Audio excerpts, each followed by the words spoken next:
board. Yes, good evening. We'll start new chapter. Okay. Biogeochemical cycles.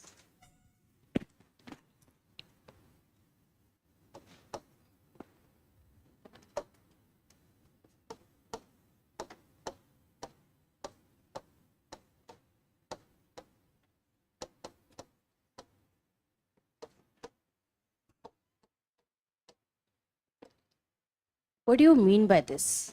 Biogeochemical cycle. Bio means life or organism.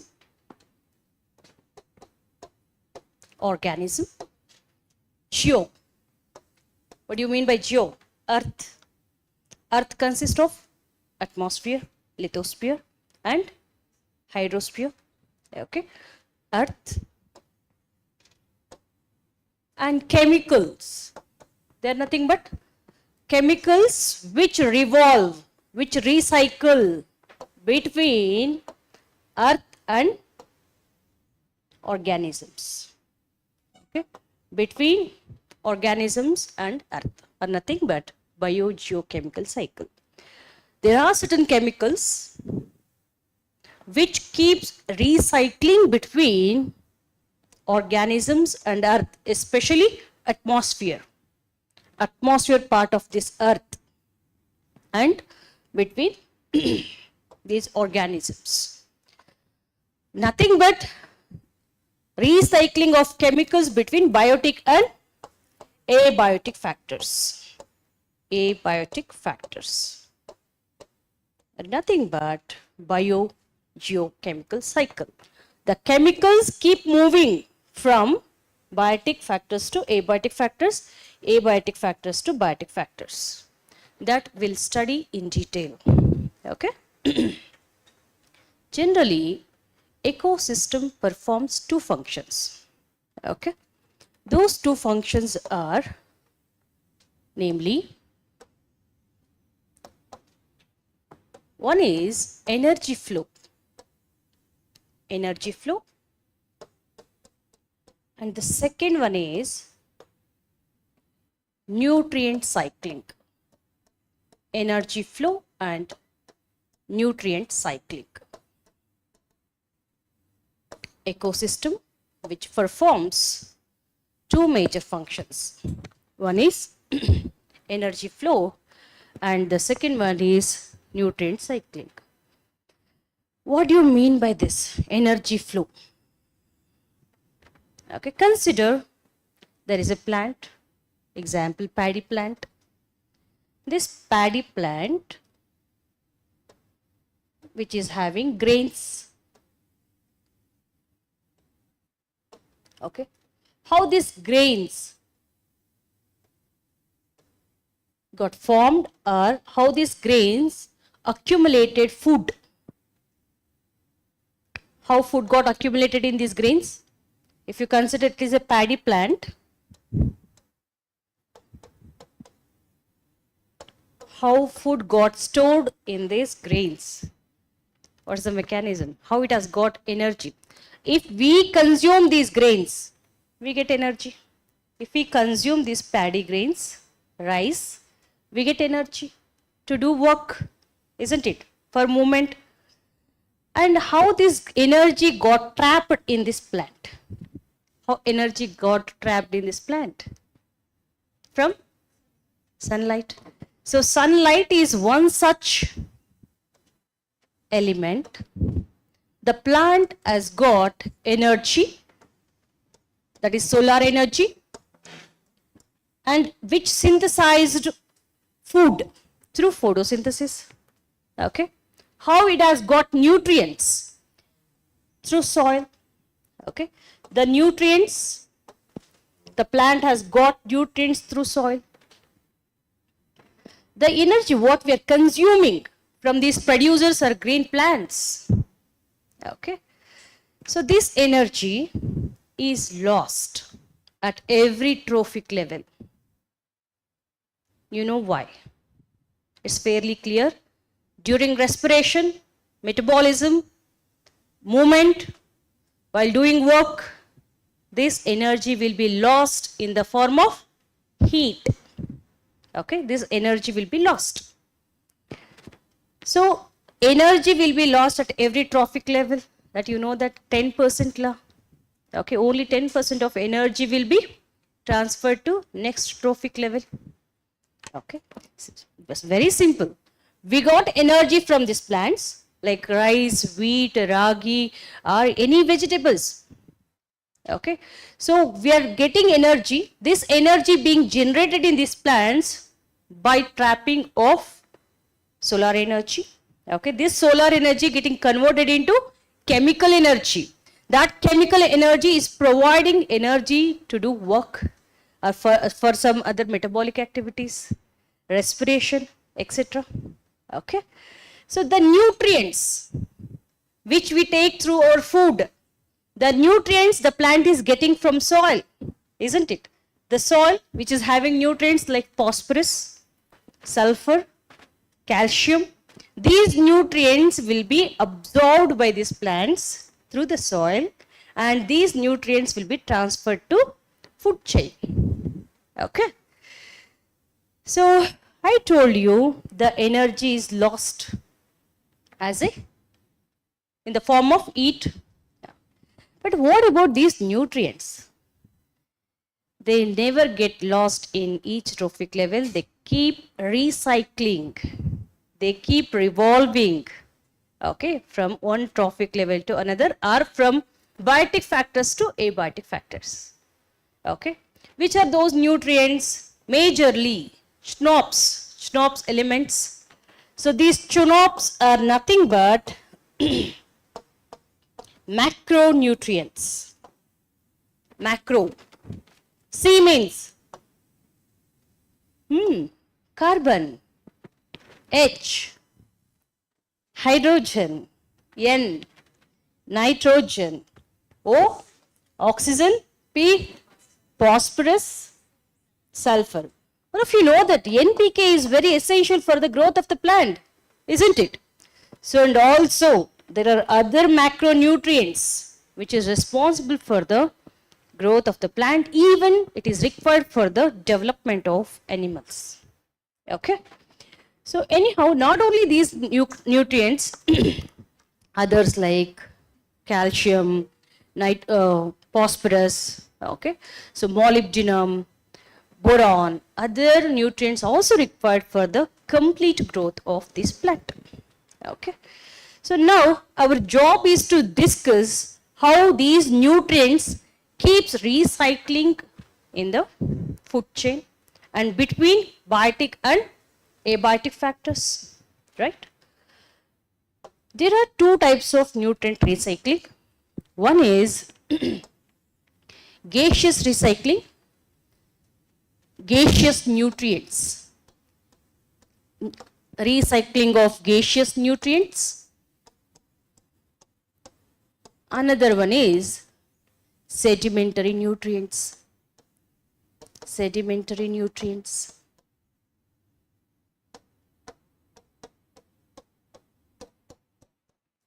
Yes. How we are going to differentiate between these two? Gaseous nutrients. What are those? These nutrients are gaseous in form. Example, nitrogen, isn't it? Oxygen, hydrogen, oxygen, nitrogen, nitrogen, hydrogen, they're all in gaseous form. And these sedimentary nutrients. So, on what criteria we have differentiated these nutrients is, these gaseous nutrients are formed in gaseous form. But these sedimentary nutrients are present in landforms. Okay, but they are present in water and atmosphere. These gaseous nutrients are present in atmosphere and hydrosphere. But sedimentary nutrients are present in sediments. Sediments are nothing but land, a terrestrial form. Okay. So through this terrestrial form, these nutrients will keep moving. Example, phosphorus is one such. Phosphorus, sulfur, very good. Okay, they are sedimentary nutrients. You tell me with some logic, which moves faster? Which type of nutrients moves faster? Whether it's gaseous or sedimentary nutrients. Huh? Quick movement ಯಾವ್ದು ಇರುತ್ತೆ, fast movement? ಮತ್ತೆ ಯಾಕೆ ಹೇಳಿದ್ರಿ? Why you said sedimentary? Gaseous alva? So in gaseous nutrients recycling is faster than sedimentary. Faster movement. Okay. So and this sedimentary nutrients movement is comparatively slower because they got tapped in the sediments, landforms, terrestrial form. Okay, it takes time for recycling. Gaseous form easily get evaporated to the atmosphere from the soil or from the water. Okay, that's the quick and easy movement. This is the slow movement. So I told you SNOPs, carbon, hydrogen, oxygen, nitrogen, sulfur, phosphorus, they are the major nutrients or macronutrients. So among those, we have to study few. The first and foremost important nutrient cycle is nitrogen cycle. This is a complex cycle, okay, but very important. In many exams, they have asked a question about it. Okay, we'll discuss that.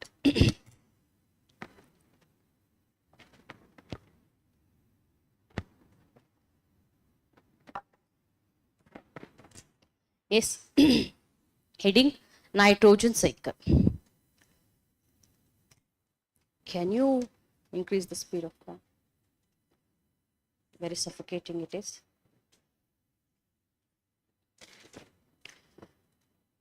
And ask them to reduce the temperature.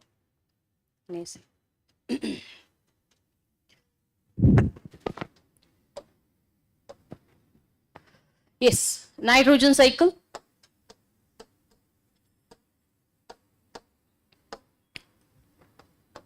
This is a complex cycle and very important cycle for your exam. Okay, very important biogeochemical cycle. Yes. So, there is an earth. Above the earth, there is blanket of gases.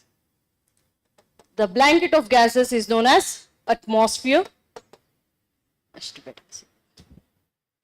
Blanket of gases known as atmosphere. Could you please tell me which is the major component or major element of your atmosphere? Nitrogen. So how much percentage it constitutes? 78. 78%. Yes, you are right. So it is abundant element in the atmosphere, isn't it? Abundant element. Then nitrogen is followed by oxygen, followed by argon, then carbon dioxide. Okay. So though the 78% of nitrogen is present in the atmosphere, this nitrogen could not be tapped by the plants. Plants cannot take up this nitrogen. Though we have plentiful of nitrogenous gas in the atmosphere, plants cannot engulf it, absorb it. Why so? What is the reason? Yes. So there is covalent triple bond which is present between nitrogen atoms. These plants cannot break it. Okay. So hence they take help from, very good, bacteria. They take assistance from bacteria. Okay. So they will make this job easy by converting atmospheric nitrogen into ammonia. Okay, that is an available form for these plants. So anyway, that will come to that topic later. Before that, this nitrogen can be converted into other forms like ammonia, nitrite, nitrate. Kelidira idella? Okay. So who does this job? What is bacteria?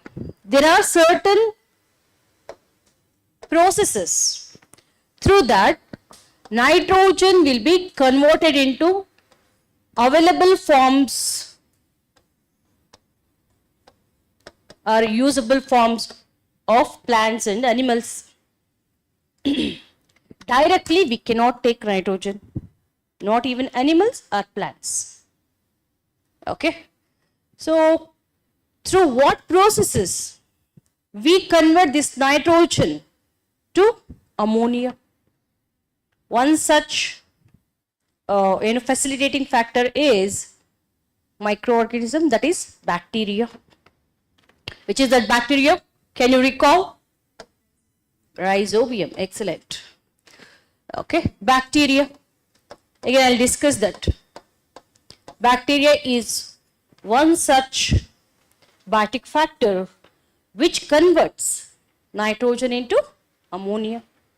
Okay, this ammonia will be utilized by the plants, and this ammonia again will be converted into other forms like nitrite, nitrate. Okay, these nitrites and nitrates will be utilized by these plants. So they take these nitrites and nitrates and they form amino acids. Amino acids are building blocks of proteins. So I'll simplify that, don't worry. Okay, don't keep blank faces. So I'll just simplify it so that you'll understand better. I told you nitrogen will be converted into usable form by the plants. So one such is bacteria. Other such process is through lightning. Through lightning also, this nitrogen will be converted into other form. Do you know this? Then, any other process? Thundering to lightning, both are, they can be seen at a time. And chemical process. Chemical process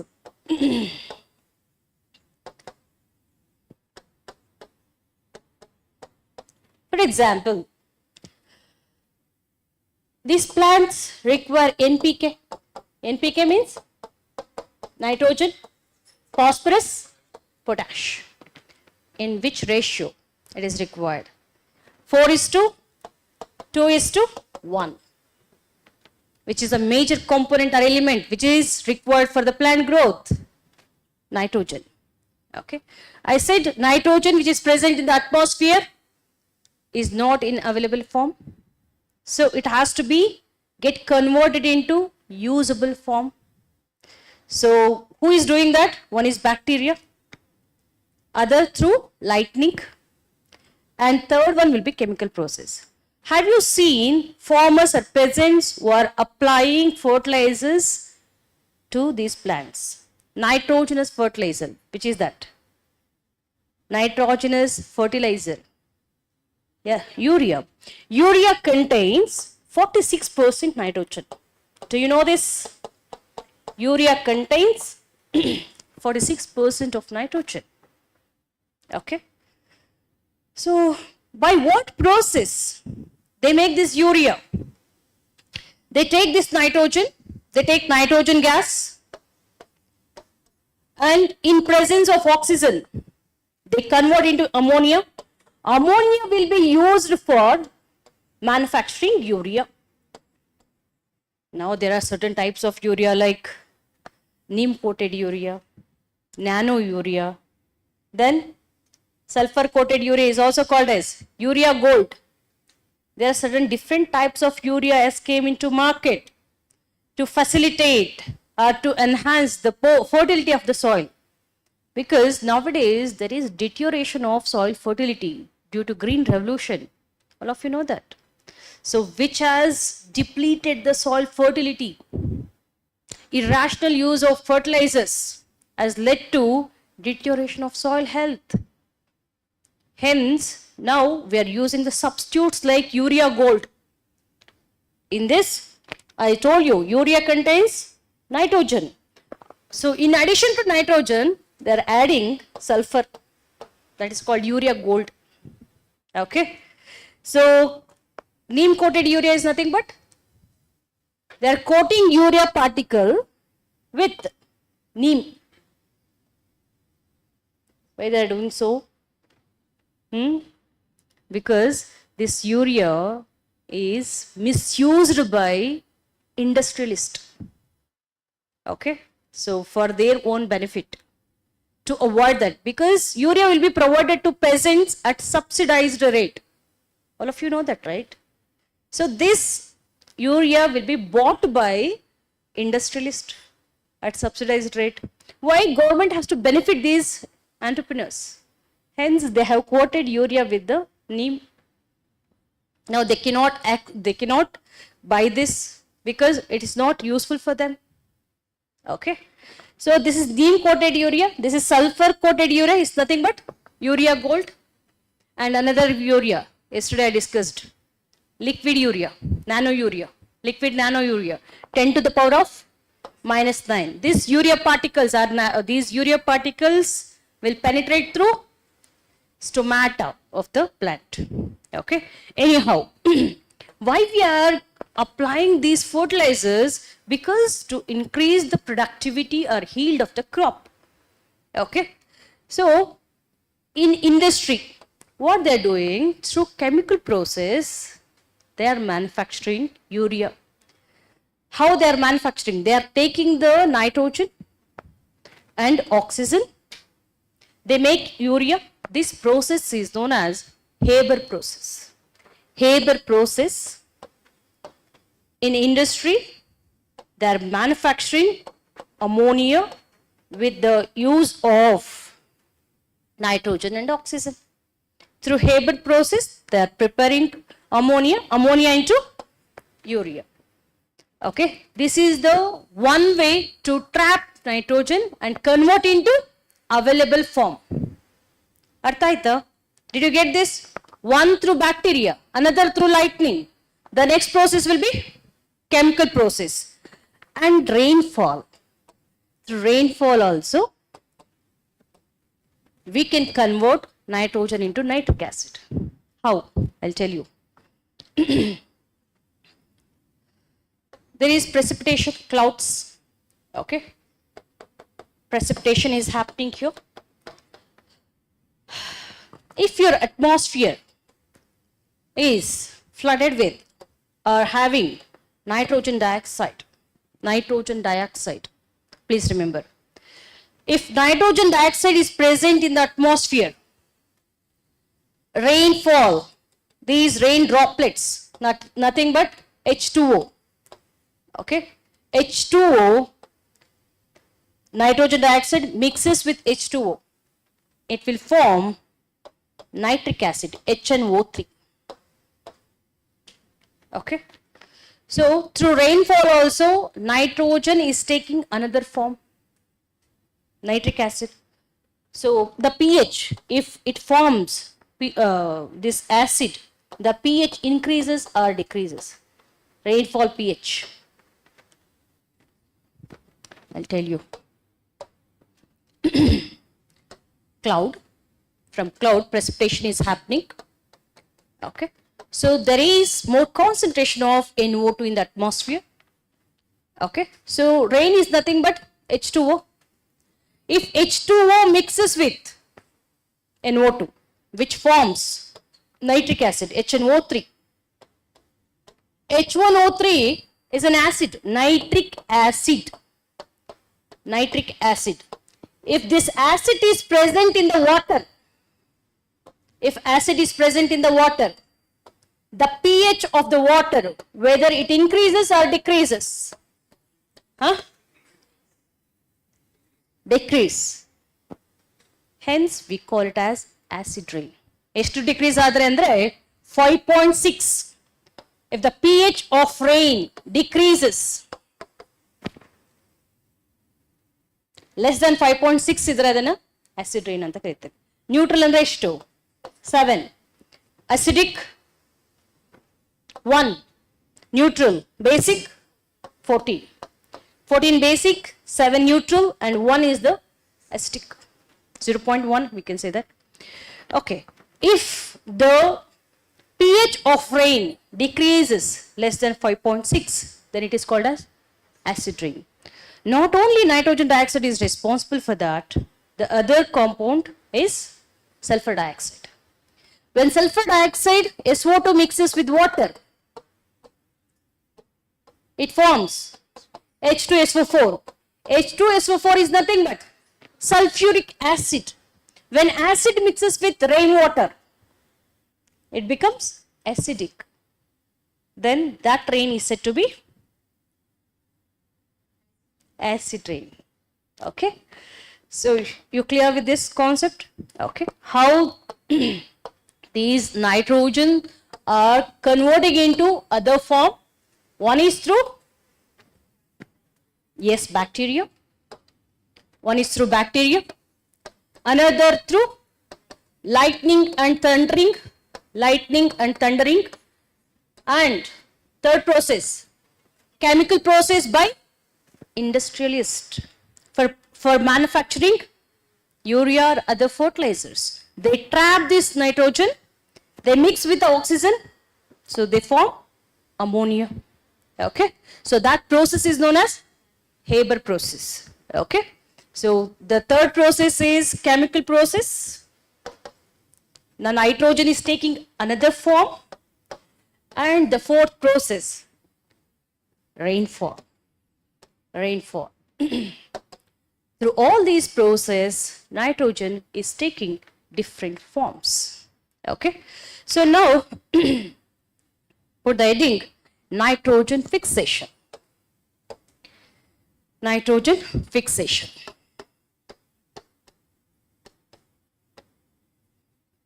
Fixation. Nitrogen fixation.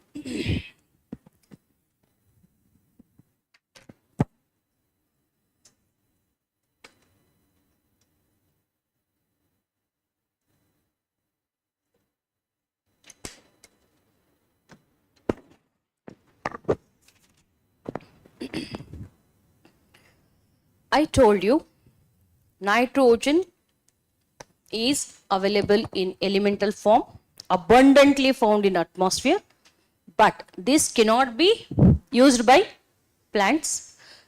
So, however, why we want nitrogen? You tell me first. Why these bacteria has to put so much effort to trap this nitrogen, to convert into another form, and it has to get stored in it through assimilation, and this nitrogen will be transmitted to plants. They are tinodu. Now tane. This nitrogen will be transmitted to animals. Okay. Why we require nitrogen? You tell me. Why is there is so much difficulty converting nitrogen which is in atmosphere? So converting into different forms like nitrate.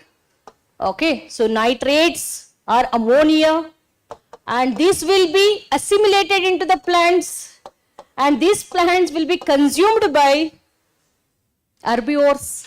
Herbivores means nave.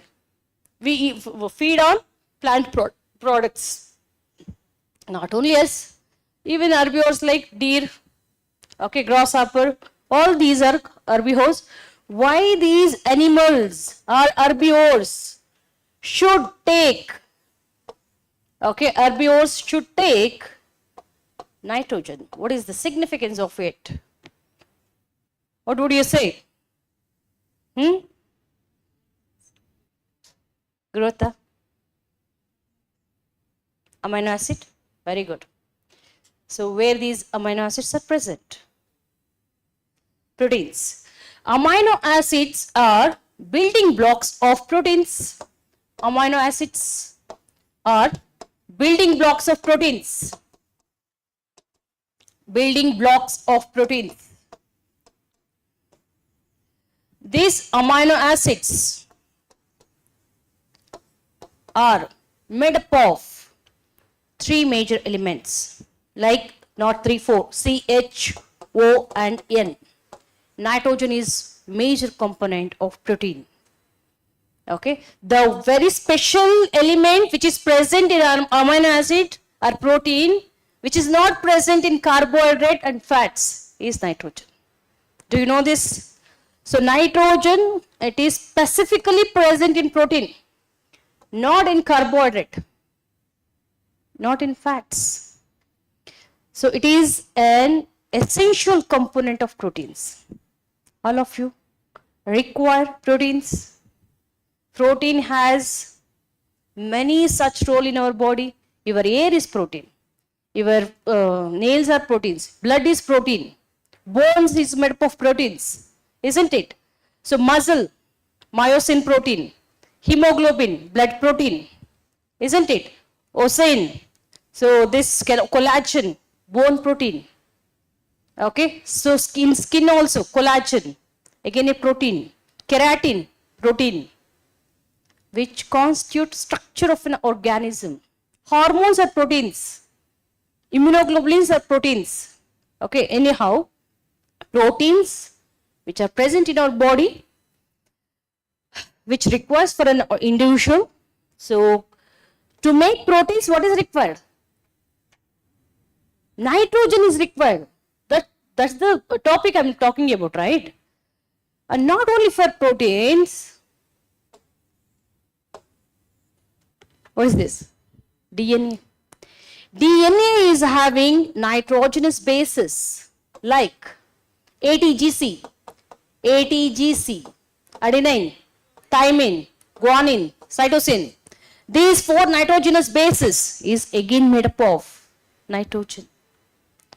So to formulate this DNA, to form these proteins and certain vitamins, we require nitrogen. Hence, this nitrogen will be trapped by plants through certain processes with taking assistance from many other individuals, especially from prokaryotes.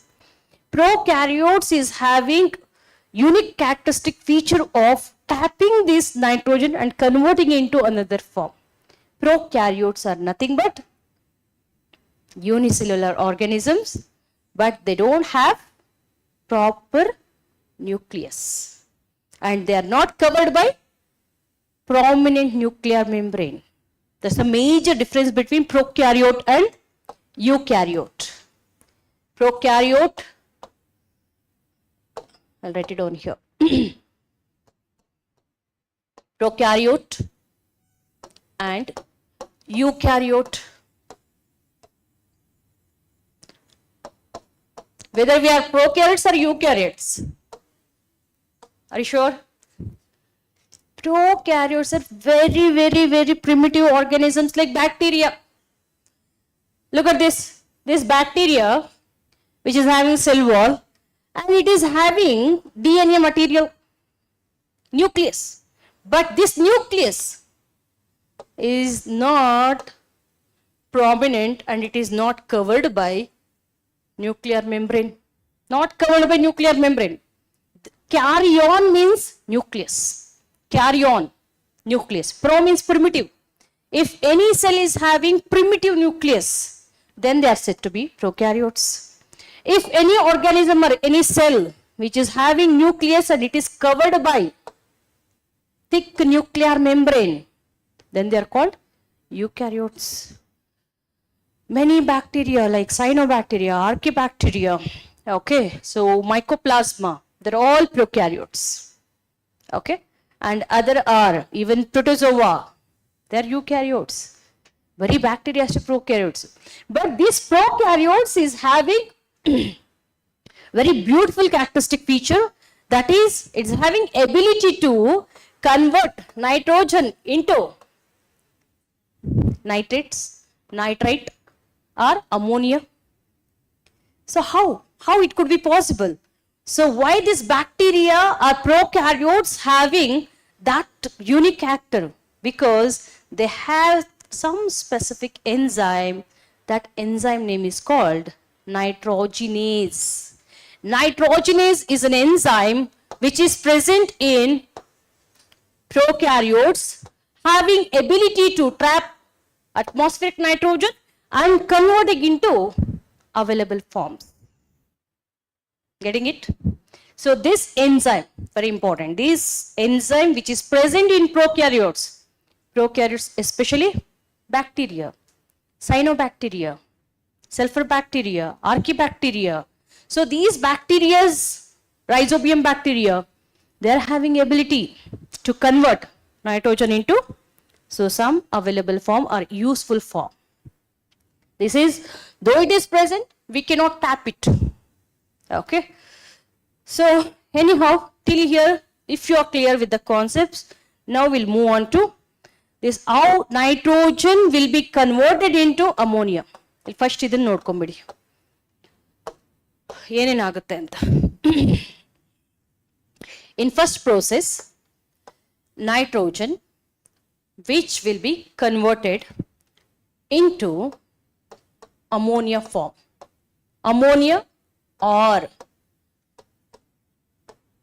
ammonium ion. Okay, so ammonia or ammonium ion form.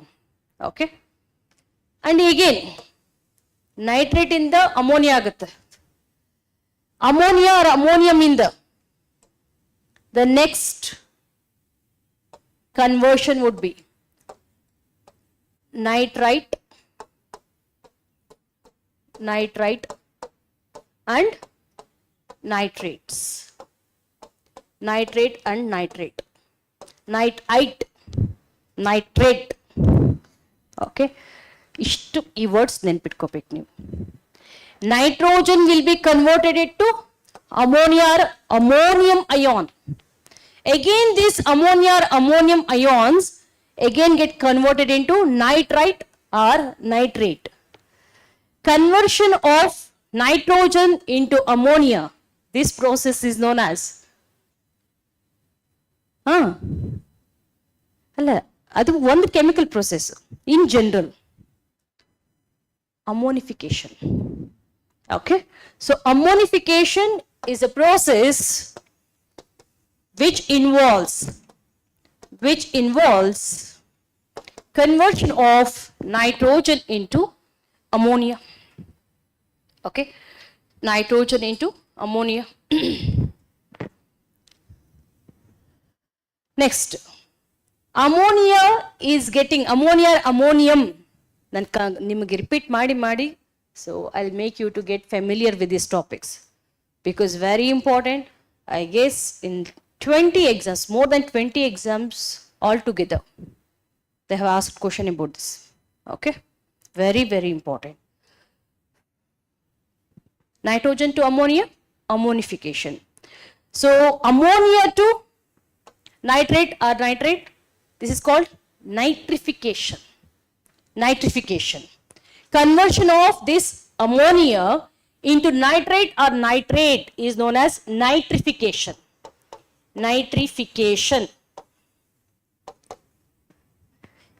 You should only tell me. Okay, so again I'll explain. So conversion of nitrogen to ammonia is called ammonification. Ammonia to nitrate or nitrate, nitrification. So what is the process? We convert from nitrates again back to nitrogen. Very good. That process is known as denitrification. Nitrates again will getting converted back to nitrogen. This process is known as denitrification. I'll again explain if you won't get it, but have the crystal clear clarity about it. Denitrification.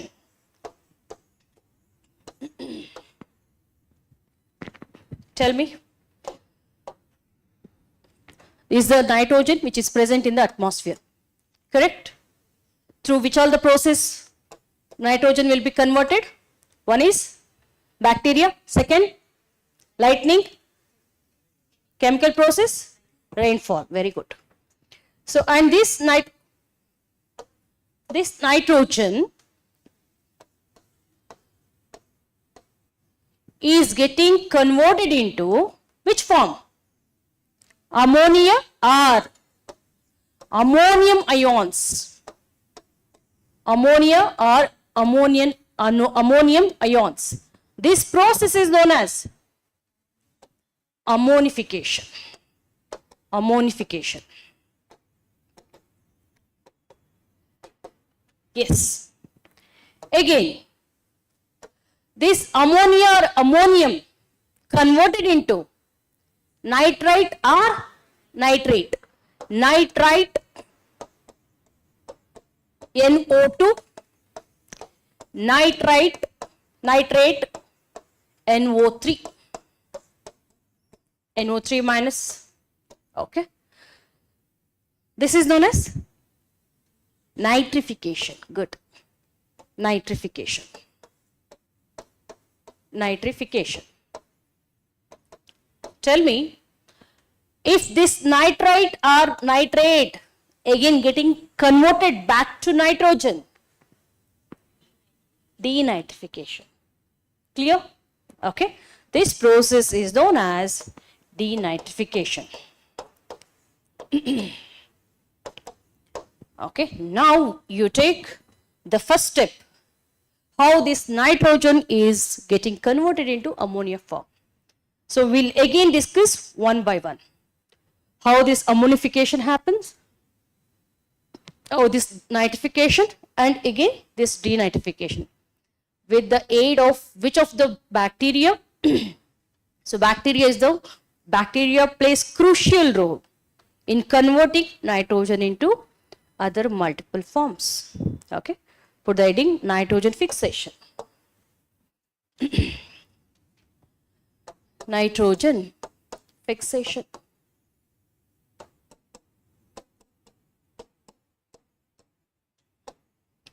Nitrogen fixation.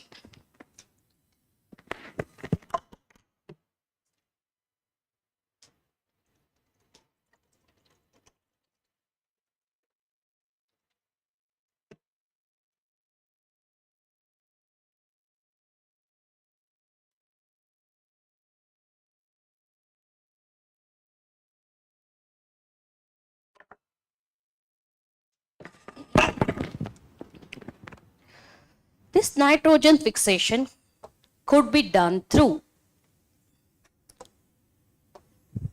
two processes. One is known as symbiotic association, symbiotic, and second one through free living nitrogen fixation. Symbiotic and free living nitrogen fixation.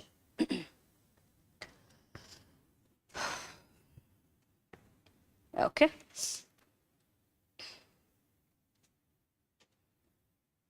So nitrogen fixation alli ಏನಾಗೋದಿಲ್ಲಿ, nitrogen will get formed into ammonia or ammonium ion. Ammonia or ammonium ion ಅದೇ ಅಲ್ವಾ nitrification, sorry, ammonification. ಆ process ಆಗದನೆ, that process is called as nitrogen fixation. Okay. So this nitrogen getting formed into ammonia. Who is facilitating this? So these bacteria. I'll explain these bacteria. So symbiotic bacteria, all of you know that. So leguminous plants, like leguminous plants, dicotyledons, leguminous. These leguminous plants also known as dicotyledons. Chana dal, urad dal, tur dal, ತೊಗರಿ ಬೇಳೆ, ಕಡಲೆ ಬೇಳೆ, ಹೆಸರು ಕಾಳು, ಕಡಲೆ ಬೀಜ. ಎಷ್ಟು ಕಾಳು ಇದೆಯಪ್ಪ ಅದರಲ್ಲಿ? 2. ಓಕೆ. ಕಾಳು ಹಿಂಗೆ ದಳ, ದ್ವಿದಳ ಅಂತೀವಿ. ದ್ವಿದಳ ಅಂದರೆ 2 ದಳ ಇದೆ ಅಂತ. ಕಾಳು ಹೊಡೆದ್ರೆ 2 ದಳ ಆಗಲ್ವೇನ್ರಿ? ಅದನ್ನು ಕನ್ಫ್ಯೂಸಿಂಗ್ ಆಗಿ ನೋಡ್ತೀರ. ಏನು ಮಾಡೋದು? ಈಗ if you take mustard and ragi, which is monocotyledon, which is dicotyledon? Ragi monocotyledon. So mustard dicotyledon. ಅದನ್ನ ಬೇಕಾದ್ರೆ ಹಿಂಗೆ ಸ್ಕ್ವೀಸ್ ಮಾಡಿ 2 ದಳಗಳಾಗುತ್ತೆ. Anyhow, you come to this symbiotic nitrogen fixation that generally seen in leguminous plants. Okay. For example, groundnut. Again, it is a leguminous plant. Okay. Groundnut is a plant and it is having roots. ಈ groundnuts ಅಲ್ಲಿ there will be swollen nodules. Those are said to be root nodules. ಗಿಡಕ್ಕಿತ್ತು ನೋಡಿ ಗಂಟು ಗಂಟು ಥರ ಇರುತ್ತೆ. There will be swollen structure in the roots of these leguminous plants. The swollen structure of roots is said to be root nodules. The swollen structure of roots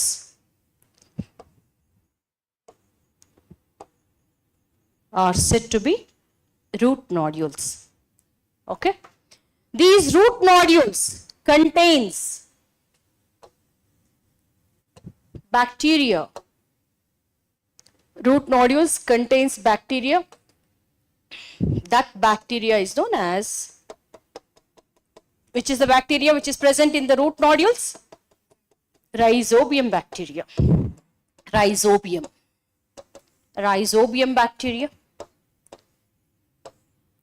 Rhizobium bacteria which is present in root nodules of leguminous plants. Leguminous plants are nothing but plants having two cotyledons. Okay. Example, red gram, green gram, horse gram. Okay. So those plants will be having swollen structure said to be root nodules, and these root nodules having specific type of bacteria known as rhizobium bacteria. The beauty of this rhizobium bacteria, it is a protozoa, right, which is having nitrogenase enzyme. You forgot so early. Nitrogenase enzyme which is present in this bacteria, nitrogenase enzyme which is present in this bacteria will facilitate in conversion of nitrogen into ammonia. This is called ammonification. Okay. This bacteria, this is symbiotic. Why I said you symbiotic? Symbiotic, plus or minus, plus or minus minus, plus interaction, isn't it? So here plant is getting benefited. How? By fixing the nitrogen, and it is providing to the plant. Take ammonia. You cannot engulf this nitrogen, so that I am converting into nitrate or ammonia. You take it. This bacteria is giving. At the same time, this plant is extending support. Which support? It is providing shelter to bacteria, isn't it? This plant providing shelter to bacteria, and these bacteria facilitating absorption of nitrogen and converting into ammonia. Okay. So this is known as symbiotic relation, where they are mutually getting benefited. Both plant and bacteria, they both getting benefited out of it. Okay. This symbiotic relationship. Okay. You got this? Next one, free living. We'll come to free living nitrogen fixation. So there are again in free living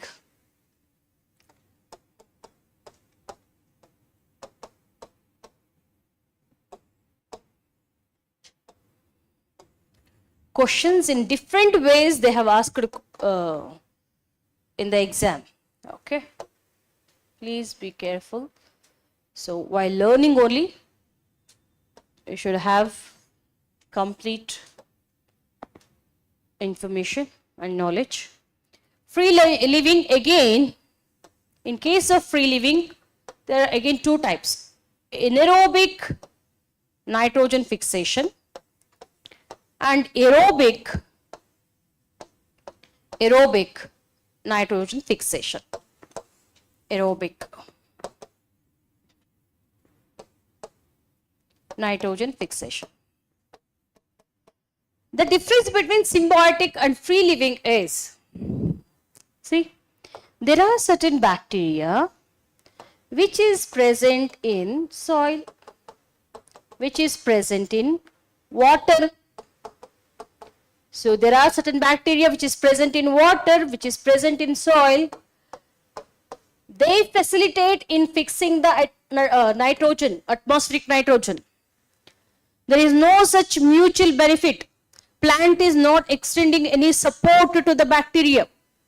The bacteria itself is fixing the nitrogen and it is providing this ammonia to the plant. Very good. Tell me, these bacteria, if you understood my previous class, you should tell me. If bacteria which is present in this water, and this is completely soil, they are freely living in the soil, and this is an water inundant area, waterlogged area. Okay. In case of waterlogged area, which type of bacteria would be present? Whether it is aerobic or anaerobic bacteria? Anaerobic. Very clear with this. Why anaerobic? Lack of oxygen in this waterlogged region. So there are certain bacteria which is present in waterlogged region like wetlands, paddy fields. So they fix the nitrogen. Then that is known as anaerobic nitrogen fixation. Did you got this data? Okay. So next, aerobic nitrogen fixation. Nothing but if it is present in the soil and it is fixing nitrogen and providing it to the plant, aerobic. Whether this plant is giving any sort of support to this bacteria? Support kortidiya? No. Unilaterally, the bacteria which fixes the nitrogen and give it to plant. Okay. Whether it's aerobic or anaerobic? Aerobic. In presence of oxygen. In soil there will be oxygen. But when soil is filled with water, okay, when you go deep into this soil, there will be lack of oxygen. So in that process, in that condition, there will be anaerobic bacteria. Bacteria will thrive without oxygen. So in that condition, they fix the nitrogen. That is known as anaerobic nitrogen fixation. Okay. Free living. There is no such mutual benefit between the plant community and bacteria. How this bacteria having unique role of fixing this nitrogen? Okay. Why it has got that property? Which enzyme? Nitrogenous enzyme. Okay. The protozoa is having capability of fixing the nitrogen because it is having ability to produce nitrogenous enzyme. Okay. Anyhow, till here you are clear, and write down for this anaerobic nitrogen fixation will be done by different kind of bacteria, that is called Clostridium. Clostridium. Example for this bacteria. There in symbiotic relationship, Rhizobium. So here it is Clostridium. Clostridium is an example, right? And in case of aerobic nitrogen fixation, Azotobacter is an example. Azotobacter. Okay. In case of oceans or aquatic body, you are clear with this free living nitrogen fixation, aerobic and anaerobic. In case of Azotobacter is an example and Clostridium is an example of anaerobic nitrogen fixation. Yes, in case of ocean, in case of large ocean, here nitrogen fixation will be done by certain kind of bacteria and algae. Okay, those are known as nostoc, anabena. Have you heard about it? Nostoc, Anabaena, Azolla, even paddy ಫೀಲ್ಡ್ಗೆಲ್ಲ Azolla ಚೆಲ್ತಾರೆ ನೋಡಿ nitrogen ಫಿಕ್ಸೇಷನ್ಗೆ. Okay, Azolla, Anabaena, Nostoc, Spirulum. So all they are algae which again facilitate in nitrogen fixation. Still here you are clear with concepts? Okay, then we'll move to, so this process nitrogen to ammonium, this process is known as ammonification.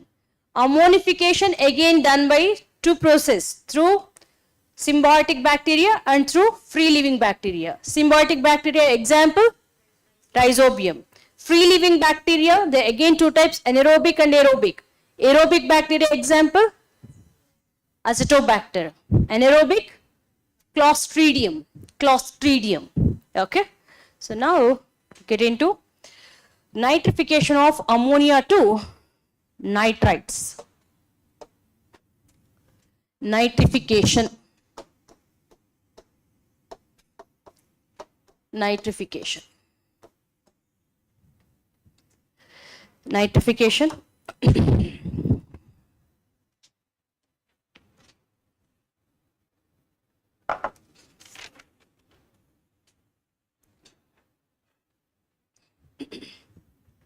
See, this ammonia or ammonium ion converted into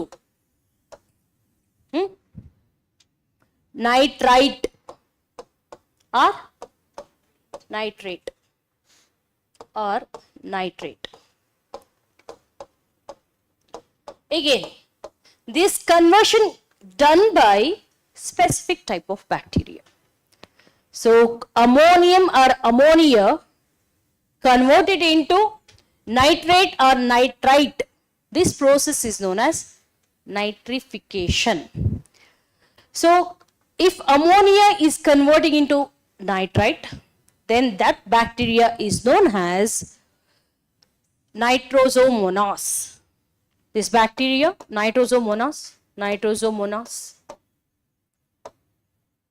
which converts ammonia to, or ammonium ions to nitrate. Again, this nitrite will become nitrate with the help of nitrobacter. Nodi? Ammonia or ammonium ions. These getting converted into what? Nitrite. With the help of which type of bacteria? Nitrosomonas. And again, this nitrate converted into nitrate, NO3 minus,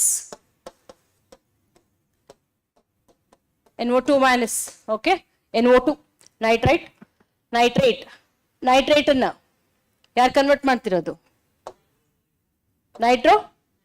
Nitrobacter is the bacteria which is responsible for converting nitrite into nitrate. ಏನಾದರೂ confuse ಆಗ್ತಿದೆಯಾ? Clear ಆಗಿದೆಯಾ? Okay, so if you keep listening to this nitrate, ammonia, ammonium ion, nitrogen, okay, it's very simple. Nitrogen, gaseous form. Nitrogen which is in atmosphere converted into ammonia or ammonium ions. Ammonia or ammonium ions with the help of one such bacteria, rhizobium. That's a symbiotic bacteria. Other type of bacteria, free living bacteria, which is that? Clostridium or Acetobacter. Acetobacter is a aerobic bacteria, and another one is Clostridium is anaerobic bacteria. Nitrogen to ammonia. Till here you are clear? So ammonia to nitrite. So ammonia to nitrate, this process again is facilitated by nitrosomonas. that bacteria. Bacteria prapancha ಅಷ್ಟೇ ಇದು. Okay, so this nitrosomonas which converts ammonia into nitrite. This nitrate again lastly convert into nitrate through bacteria called nitrobacter. Clear? Akanksha? Okay, last 2 days you were absent, so that you might, it will be difficult for you to catch. Is it so? Okay. Next. Apart from that, okay, finally, which is the process which has to happen? Denitrification. Martodra? Ammonification, nitrification, denitrification. How this denitrification would happen? Through this bacteria only. Okay, write down. Denitrification.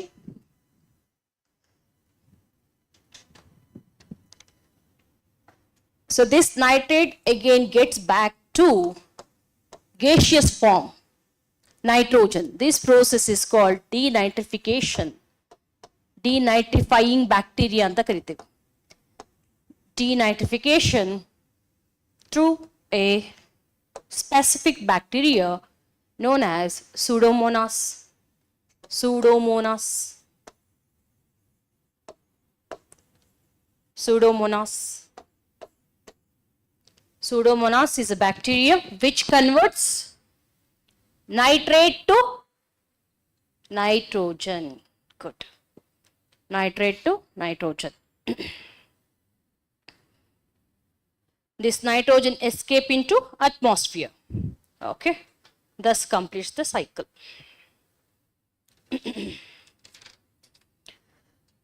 Okay. Do you have any doubt till here? Clear? Doubt ಇದೆಯಪ್ಪ? ಇನ್ನೊಂದ್ಸತಿ ಹೇಳ? ಏನಪ್ಪ? Water ಹಾಕ್ತಾರಪ್ಪ. Water ಹಾಕ್ತಾರೆ. NH ಹೆಂಗ್ ಬಂತು ಅಂತ ನೋಡ್ತಿದ್ದೀರಲ್ಲ ನೀವು. Ammonia ಬಂತು N2 + O2. ಹಾ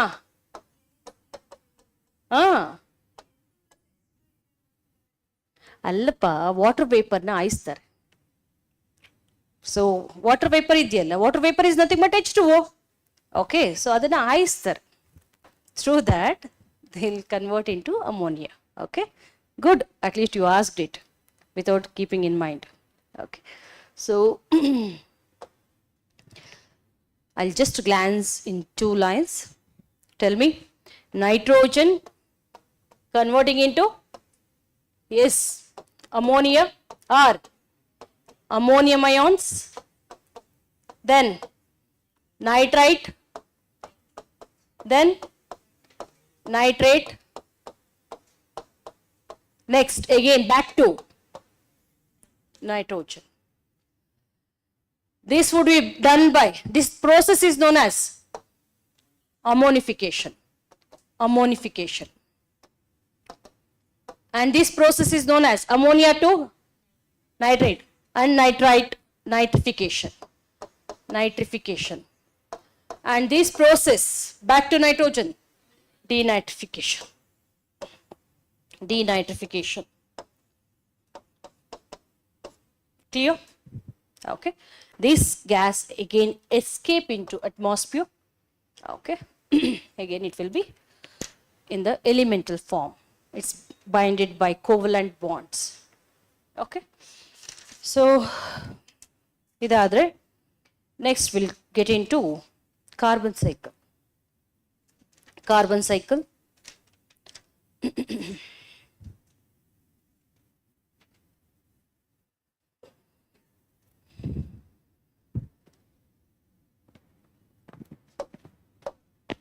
Carbon cycle.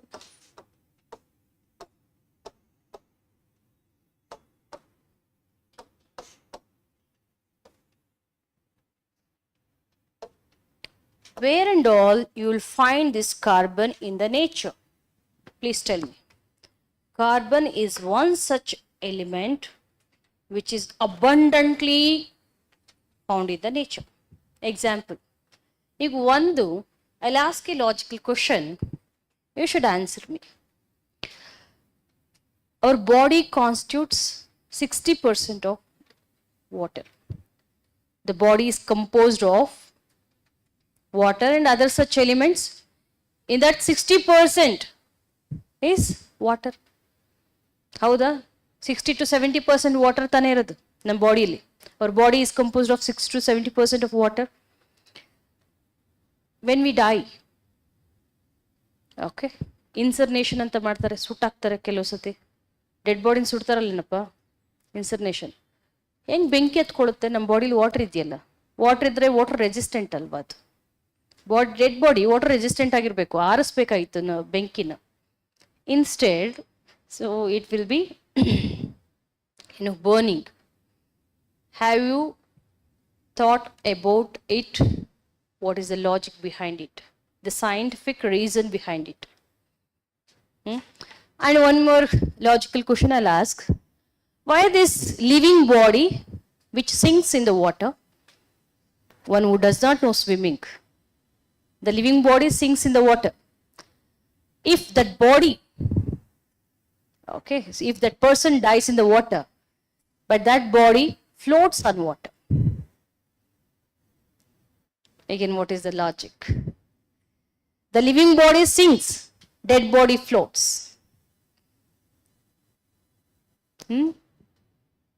ಏನಿರ್ಬೋದು? What is the reason? Density. ಹೆಂಗ್ ಡೆನ್ಸಿಟಿ ಜಾಸ್ತಿ ಆಗುತ್ತೆ ಡೆಡ್ ಬಾಡಿದು? ಅಲ್ಲ, ಡೆಡ್ ಬಾಡಿದು ಹೆಂಗ್ ಕಮ್ಮಿ ಆಗುತ್ತೆ? ಹೆಣಭಾರ ಅಂತಾರೆ, ಕೇಳಿದಿರ? ಹೆಣಭಾರ ಅಂದ್ರೆ ಎತ್ತಕ್ಕ ಅಷ್ಟ ತುಂಬಾ ತೂಕ ಇದ್ರೆ ಹೆಣಭಾರ ಅಂತಾರೆ. 4-5 ಜನ ಒತ್ಕೊಂಡು ಹೋದ್ರು ಕೂಡ ತುಂಬಾ ಕಷ್ಟಪಡ್ತಿರ್ತಾರೆ. Dead body will be having more density, in fact, you know that.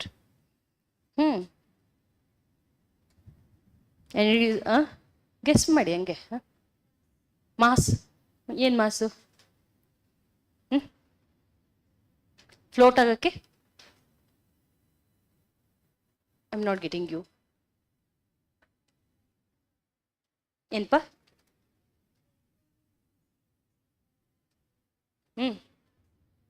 Mass ಇರಲ್ಲ ಅಂತ. ಏನಾಗಿರುತ್ತೆ ಒಳಗಡೆ? ಯಾರು ಬಂದು ತಿನ್ಕೊಂಡು ಹೋಗಿರ್ತಾರ? ಮತ್ತೆ ಹೇಗೆ ಮಾಸ್ ಕಮ್ಮಿ ಆಗುತ್ತೆ? Nobody knows about it? ನಾನೇ ಹೇಳ? Okay. When we are sinking in the water not only goes through mouth and also through nose and nostrils. ಹೌದಾ? ಮೂಗಲ್ಲೆಲ್ಲ ನೀರು ಹೋಗುತ್ತೆ. ಬಾಯಲ್ಲಿ ಹೋದ್ರೆ ಏನು ಪ್ರಾಬ್ಲಮ್ ಇಲ್ಲ ನಮಗೆ, ಮೂಗಲ್ಲಿ ನೀರು ಹೋದ್ರೆ ತಾನೇ ಕಷ್ಟ. So when water enters through nostril, this water will reach to lungs. Lungs will get shrinkened. Okay, so ಅವಾಗ ಈಗ ಸ್ಪಾಂಜಿ ಟಿಶ್ಯೂ ಅಲ್ವೇನ್ರಿ? Spongy tissue when it's shrunken, the water enters, which makes us to sink in the water. Okay, but when the person dies off, this dead body which attracts millions of pathogens like bacteria, especially gas producing bacteria, so they enter the dead body and they start decomposing the dead body. ಅದಕ್ಕೆ ಹೇಳ್ತಿರ್ತಾರೆ ನೋಡಿ, ಬದುಕುವಷ್ಟು ಮಾತ್ರ ನಮ್ಮ ಜೀವಕ್ಕೆ ಬೆಲೆ ಇರೋದು. ಸತ್ತ ಮೇಲೆ ಡೆಡ್ ಬಾಡಿ ಎತ್ರಿ ವಾಸನೆ, 2 ದಿನ 3 ದಿನ ಇಟ್ಕೊಳ್ಳೋಕ್ಕೂ ನಾವು ತಯಾರಿರಲ್ಲ ಅಂತ. Okay, why that smell, a stinking smell, how it arises? How? Because of these microorganisms, they start decomposing the body by releasing certain gases. So these gases will be filled in our body so that it floats up. ನೀವು ಬೇಕಾದ್ರೆ ಒಂದು ಕೆಲವರೆಲ್ಲ ಕೊಲೆ ಮಾಡಿಬಿಟ್ಟು ಅದಕ್ಕೆ ಒಂದು ಮೂಟೆ ಎಲ್ಲ ಕಟ್ಬಿಟ್ಟು ಅಥವಾ ಒಂದು ಕಲ್ಲೆಲ್ಲ ಕಟ್ಬಿಟ್ಟು ಹಾಕ್ತಾರೆ, ಸಿಂಕ್ ಅಂದ್ರೆ ಫ್ಲೋಟ್ ಆಗಬಾರದು ಅಂತ. ಆದ್ರೂ ಫ್ಲೋಟ್ ಆಗುತ್ತೆ. Okay, so that is the reason. The microorganisms which present in our body are the surrounding microorganisms. They attract the dead body, they decompose the body. While decomposing, they release the gas. That gas accumulates and which makes the dead body to float. Got the idea? So what is the logic now I am saying? ಯಾವುದು ಈಗ ಹೇಳಿದ್ದು? ಈಗ ಇನ್ನೊಂದು ಹೇಳಿದ್ನಲ್ಲ, ಯಾವುದು? Burning, yeah you tell me. ಹೇಗೆ burning? ಇಂಥವೆಲ್ಲ ನಿಮ್ಗೆ ಗೊತ್ತಿರಲೇಬೇಕಪ್ಪ. ಅಪ್ಲಿಕೇಶನ್. ಬರ್ನಿಂಗ್ ಅಂದರೆ ಲೈಕ್ ವಾಟರ್. ನಿಮ್ಗೆ ಗೊತ್ತು water is a fire resistant ಅಲ್ವಾ? ನೀವು ಬೆಂಕಿ ಎತ್ಕೊಂಡಿದ್ರೆ ನೀರು ಹಾಕ್ತಾರೆ. ಆದರೆ ನಮ್ಮಲ್ಲೇ 60-70% ವಾಟರ್ ಇದೆ ಬಾಡಿ ಒಳಗಡೆ. Still how come we are prone to this fire and we burn with the fire? ಹೇಗೆ ಅಂದರೆ, so when this heat, the excessive heat when catches us, which makes this water to get evaporated very soon. High temperature iruttalla, high temperature iddaga, so the water in our body gets evaporated out. Okay, first one. Second thing, how it burns, due to the carbon which is present in our body. Carbon is a combustion element. ಈಗ ಕೋಲಲ್ಲಿ ಏನಿರೋದು? ಕಲ್ಲಿದ್ದಲಲ್ಲಿ carbon. There are certain types of coal. For example anthracite, bituminous, lignite, peat. Which is the poorest form of fuel? Peat. So which is the purest? Means which gives high energy. Combustion capacity ಜಾಸ್ತಿ ಇರೋದು ಯಾವುದು? Anthracite. So based on what criteria we have classified like this is more carbon content. ಯಾವುದು? Anthracite. So more carbon content, less moisture. ಈಗ ಕಟ್ಟಿಗೆಯಲ್ಲಿ ಜಾಸ್ತಿ ನೀರಿದ್ರೆ ಉರಿಯುತ್ತೇನ್ರಿ? So if this firewood is having more moisture, so it can't be burned. So likewise, if there is more moisture, less carbon, it is not a good fuel, not having good combustion capacity, like peat. If more carbon and less moisture, having high combustion capacity, anthracite. We have carbon. Our body is made of carbon because carbohydrates is having carbon, proteins having carbon, fats are having carbon, all the nutrients. So these vitamins, everything is made of carbon. That carbon is present in our body. So which facilitate combustion. Okay. So what are the allotropes of carbon? Allotropes, sorry. ಬಹುರೂಪ ಅಂತ ಹೇಳಲ್ವೇನ್ರಿ? ಕೋಲ್, diamond, ಕಾರ್ಬೋರಂಡಮ್, graphite, fullerene, buckyball ಅಂತೀವಲ್ಲ, fullerene, graphite, so coal, charcoal, ಎಲ್ಲ ಕೂಡ ಇದೇನೆ, it's made up of carbon. ಈಗ ಚಿಕನಲ್ಲಿ ಒಂದು 5 items ಹೇಳಿ. Chicken kebab, chicken lollipop, chilli chicken, 65, tandoori, ಇವೆಲ್ಲ ನೋಡಕ್ಕೆ ಡಿಫ್ರೆಂಟ್ ಆಗಿದೆ. ಅದರೊಳಗಡೆ ಇರೋದೇನು? ಚಿಕನ್. ಹಂಗೇನೆ coal, diamond, graphite, everything. So it looks different, but it is made up of carbon. Got it? So carbon is available in the nature in different forms. One such like allotropes. Second one, which is present in the body of an organism. Okay. So next, ಎಷ್ಟು percentage ಇರೋದು atmosphere? How much percentage of carbon dioxide present in the atmosphere? 0.03% carbon dioxide present in the atmosphere. Okay. Body, the human body, all carbohydrates, fats, proteins, vitamins, all they are made up of carbon. Okay. So our food, fodder, fuel, okay, and even coal, petroleum, all these fossil fuels, again made up of carbon, isn't it? Atmosphere, very negligent amount of carbon dioxide is present, that is 0.03%. Okay, so body, which is having so highest number of carbon, CHO, the major elements in our body. Okay. How these carbon keep circulating in our nature between biotic and abiotic factors, between atmosphere and between organisms. So other now noted. So life cannot exist without carbon dioxide. All of you know that.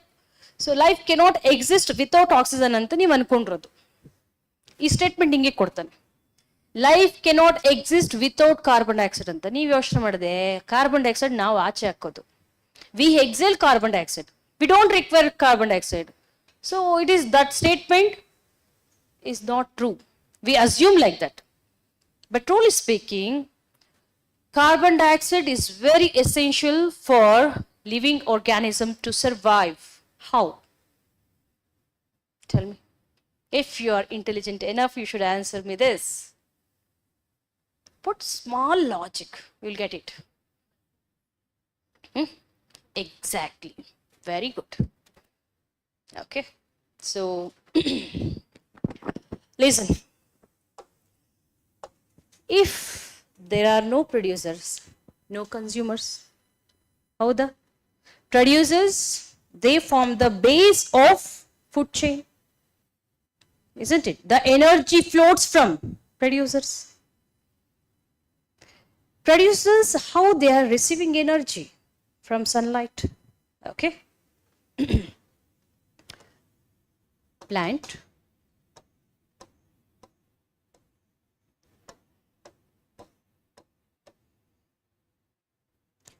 This is the plant.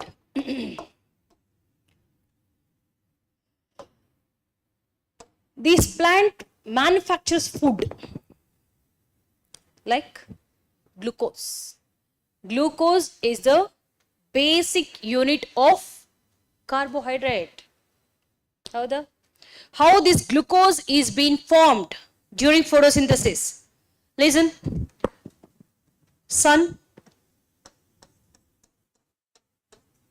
From sun rays keeps coming. Okay. Idu hinge baribekagittu. Okay. And sorry, I'll draw another diagram.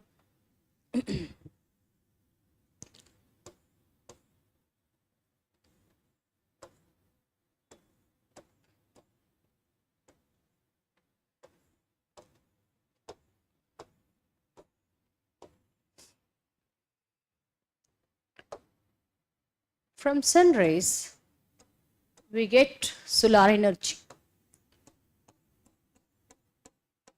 Sun is the source of energy which keeps universe alive. Sun rays ಬರ್ತಾ ಇದೆಯಪ್ಪ ಒಂದು. So ಇಲ್ಲಿ I said you that the food is being formed in the plants. Okay, the food is nothing but C6H12O6. That is glucose.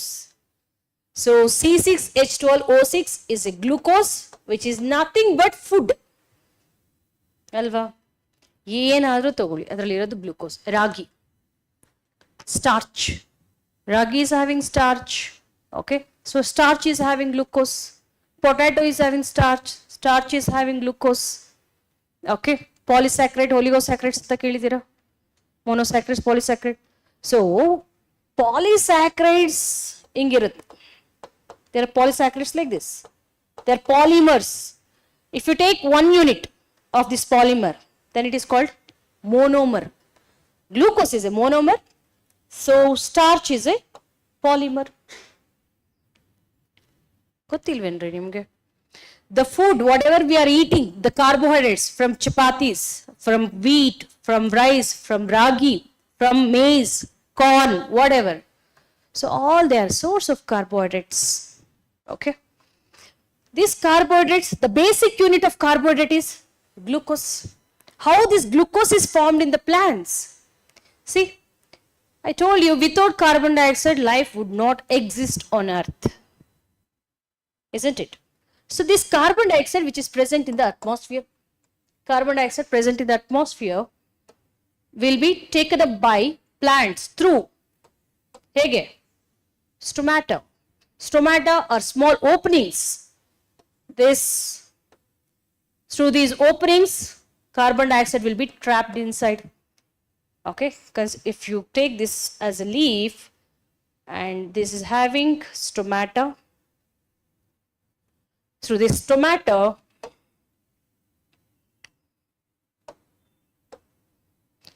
stomata, carbon dioxide will be penetrating inside to the leaf. So this carbon dioxide will be penetrated. And what about water? Water will be sucked by the roots and carried by xylem. Okay, so water from the roots, from the soil, will be sucked or carried by the xylem. Okay, so xylem carries the water and it will reach to the leaf. So water. Where is the kitchen? Kitchen of the plant is ಎಲ್ಲಿ ಅಡಿಗೆ ಆಗ್ತಾರದು ಲೀಫಲ್ಲಿ ಎಲ್ಲಿ ಪಾತ್ರ ಯಾವುದು chlorophyll. Okay, so in chlorophyll this food is getting manufactured, right? But in presence of sunlight is an essential element which is required, which is very much needed for photosynthesis. Photo means sunlight, synthesis means production of food with the help of sunlight is nothing but photosynthesis. So which are the main key ingredients required for photosynthesis? Key ingredients, ಈಗ ಅನ್ನ ಮಾಡಲಿಕ್ಕೆ ಅಕ್ಕಿ ಬೇಕು, ನೀರು ಬೇಕು, ಉಪ್ಪು ಬೇಕು, ಇದು ಇಂಗ್ರೀಡಿಯೆಂಟ್ಸ್. ಇಲ್ಲಿ ಅಡುಗೆ ಮಾಡಲಿಕ್ಕೆ ಏನು ಬೇಕು? ವಾಟರ್ ಬೇಕು, ಕಾರ್ಬನ್ ಡೈಆಕ್ಸೈಡ್ ಬೇಕು. Without carbon dioxide, can they manufacture food? No. Without this food, can we survive? All herbivores will die off. No life could exist without this plants or without this carbon dioxide. This statement bandre, you should think twice while answering. Without carbon dioxide, the life would not exist. Okay. Okay, Niga, we'll take break. I'll take few lines about it. Nitrogen cycle ಬರ್ಕೊಂಡ್ರಾ? ಜೊತೆಗೆ ಬರ್ಕೊಂಡ್ರಿ ತಾನೆ? Should I need not to make you to write, right? Carbon cycle. Who will be doing this photosynthesis? Only plants? Only plants? Yarpa? Producers. Who are the producers? Other producers apart from green plants? Back. Algae? Seagrass, very good. ಪರವಾಗಿಲ್ಲ, ಇಂದಿನ ಕ್ಲಾಸ್ಗಳನ್ನ apply ಮಾಡ್ತಿದ್ದೀರಾ. ಸೀಗ್ರಾಸ್, seaweed, ಮತ್ತೆ phytoplanktons. Excellent. Phytoplanktons, seagrass, seaweed, and algae, bacteria. Okay, they also fix carbon dioxide, or they also facilitate photosynthesis. Cyanobacteria is one such. ಅದಕ್ಕೆ ಇನ್ನೊಂದು ಹೆಸರು blue green algae, because which facilitate photosynthesis. Okay, diatoms ಅಂತಾನೂ ಇರುತ್ತೆ. Anyway, plants and phytoplanktons are those involved in majorly involved in photosynthesis. Can I say this plant as a carbon sink? Which type of sink? Is it green sink or blue sink? Green carbon sink. Which is the blue carbon sink? Oceans are called as blue carbon sinks because the organisms which you mentioned, seaweed, seagrass, phytoplanktons, all they facilitate in capturing carbon dioxide from the atmosphere and they facilitate photosynthesis. And even if excessive mingling of or dissolution of carbon dioxide into the oceanic water will lead to, guess ಮಾಡಿ ಇದೇನು ಅಂತ, ಒಂದು ಲೆವೆಲಿಗೆ ಓಕೆನಪ್ಪ. As an ocean having water, as you told, there are many producers like phytoplanktons, okay, and seaweed, seagrass, etc. Seagrass ellirodu, they are at the sand bottom of the ocean, okay. So they grow here, they help in photosynthesis, capturing carbon dioxide. Fine. At one saturation point, so this is fine. If the concentration of carbon dioxide alleviates, increases, so carbon dioxide concentration increases. So when it gets dissolved in this water, ಯಾಕೆ carbon dioxide ಜಾಸ್ತಿ ಆಗ್ತಾ ಇದೆ? Due to automobiles, industries. ಅಲ್ವೇನ್ರಿ? Combustion of biomass. There are certain developmental activities, industrial activities. So the greenhouse gas, carbon dioxide, abundant greenhouse gas. So this concentration is increasing. So namali jaasti irodu water, land. How much percentage? 70? 71% water, 29% land. So excess carbon dioxide na oceans irkobekalla. So when these oceans, after saturation, even they keep these carbon dioxide gets dissolved in this water. Guess, this is water and this is carbon dioxide. When carbon dioxide mixes with water, it will form carbonic acid, HCO3. Acid means what? pH. Decreases or increases? If acid is getting formed in the water, the pH increases or decreases? Decreases. If pH decreases, then that process is said to be ocean acidification. If rainwater pH decreases, then it is said to be acid rain. If pH of ocean is decreased due to abundant or excess carbon dioxide, then it will form, which is acid? Carbonic acid. Carbonic acid, when acid dissolves with the water, the pH declines. If pH declines, that process is said to be acidification. Acidification of ocean. Okay. So I'll come to this part later. Okay. Anyhow, carbon dioxide, even it is trapped by oceans, that you know, through photosynthesis. So these producers, abundant producers, because we have 71% of water, okay. So 71% of earth is covered by water.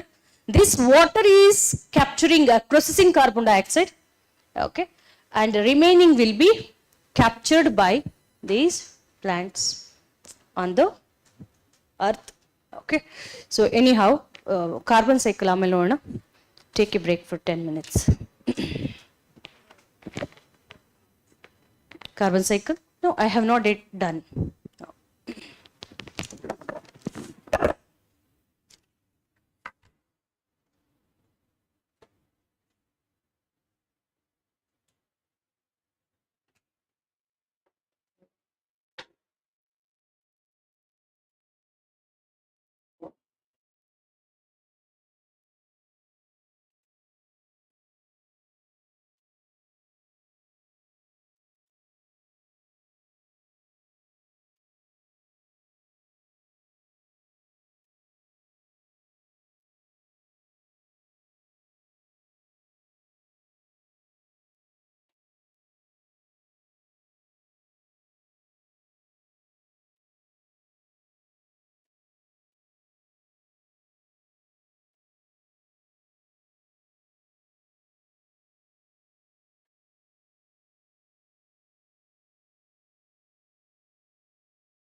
Yes, welcome back.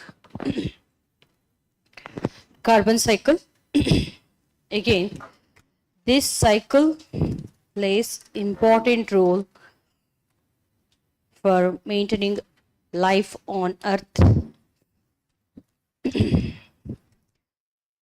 So, how it gets started? As I told you, through photosynthesis, plants will trap carbon dioxide, and this carbon dioxide get converted into energy, C6H12O6, and this energy will be consumed by yaar, who consumes this energy?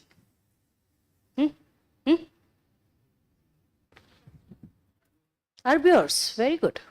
So this energy is taken by herbivores. Herbivores eaten by carnivores. The top carnivores, finally, the body of top carnivores, when they dies, the dead body get decomposed. So this decomposed material releases carbon dioxide. Again, this carbon dioxide gets back to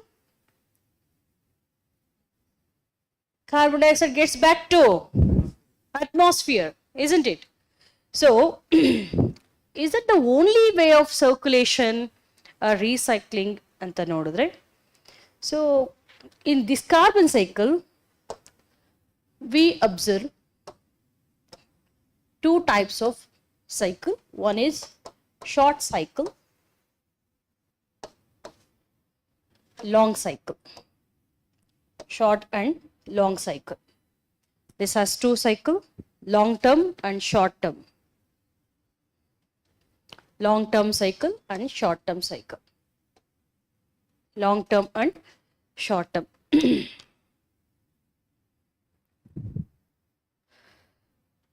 Yes. One such cycle, the short term cycle that I discussed now. Listen, green plants. From green plants are producers. I have to write here, sorry. Green plants are producers. They trap carbon dioxide. This carbon dioxide entered into herbivores. Athwa, can I say that animal tissue? Animals, they feed on these plants. So this carbon dioxide will enter into animal tissue or herbivores. This will enter into animals or herbivores. Finally, carnivores, herbivores to carnivores. Carnivores. And after this, decomposition do happen. These carnivores, they finally die off. Top carnivores or predators, when they die off, this body will be decomposed by certain bacteria. Decomposition. The body will be decomposed and it releases carbon dioxide to the atmosphere.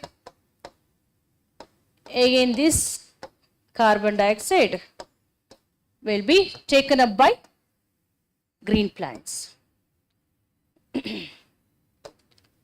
I'll repeat. Carbon dioxide in the atmosphere, just 0.03%. This carbon dioxide will be taken up by green plants via photosynthesis. Yeah, through photosynthesis. So these green plants take up carbon dioxide through photosynthesis. So this carbon dioxide in green plants in the form of carbon dioxide in the form of amino acid il banta yake so photosynthesis ಅಲ್ಲಿ ಏನಾಗುತ್ತಪ್ಪ, carbon dioxide plus water, glucose.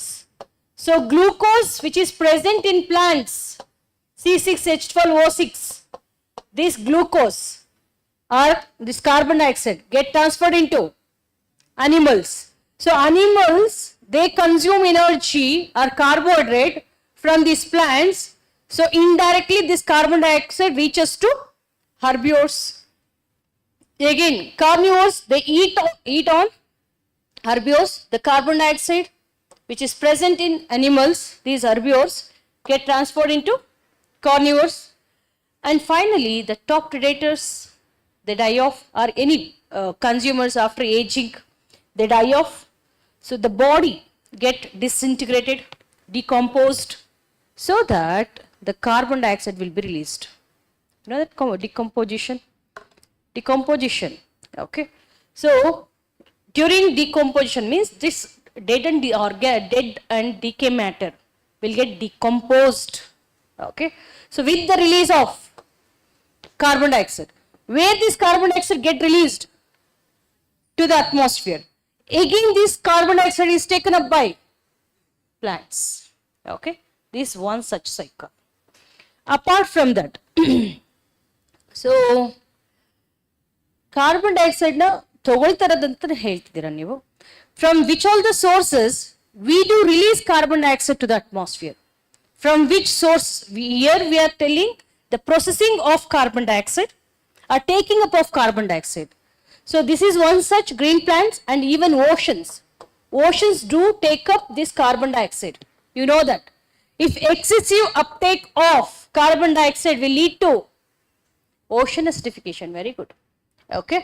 So green plants and oceans are the major sources which act as a green sink, green carbon sink, and oceans are blue carbon sink, where this carbon is getting engulfed, okay, getting consumed.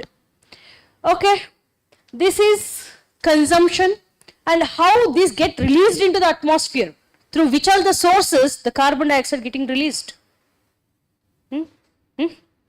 Industries. So what is the main source of these industries? Or else how these industries are releasing carbon dioxide? Yes, you are correct. Industries, vehicles, burning of biomass, okay, and even the thermal plants, thermal power plants,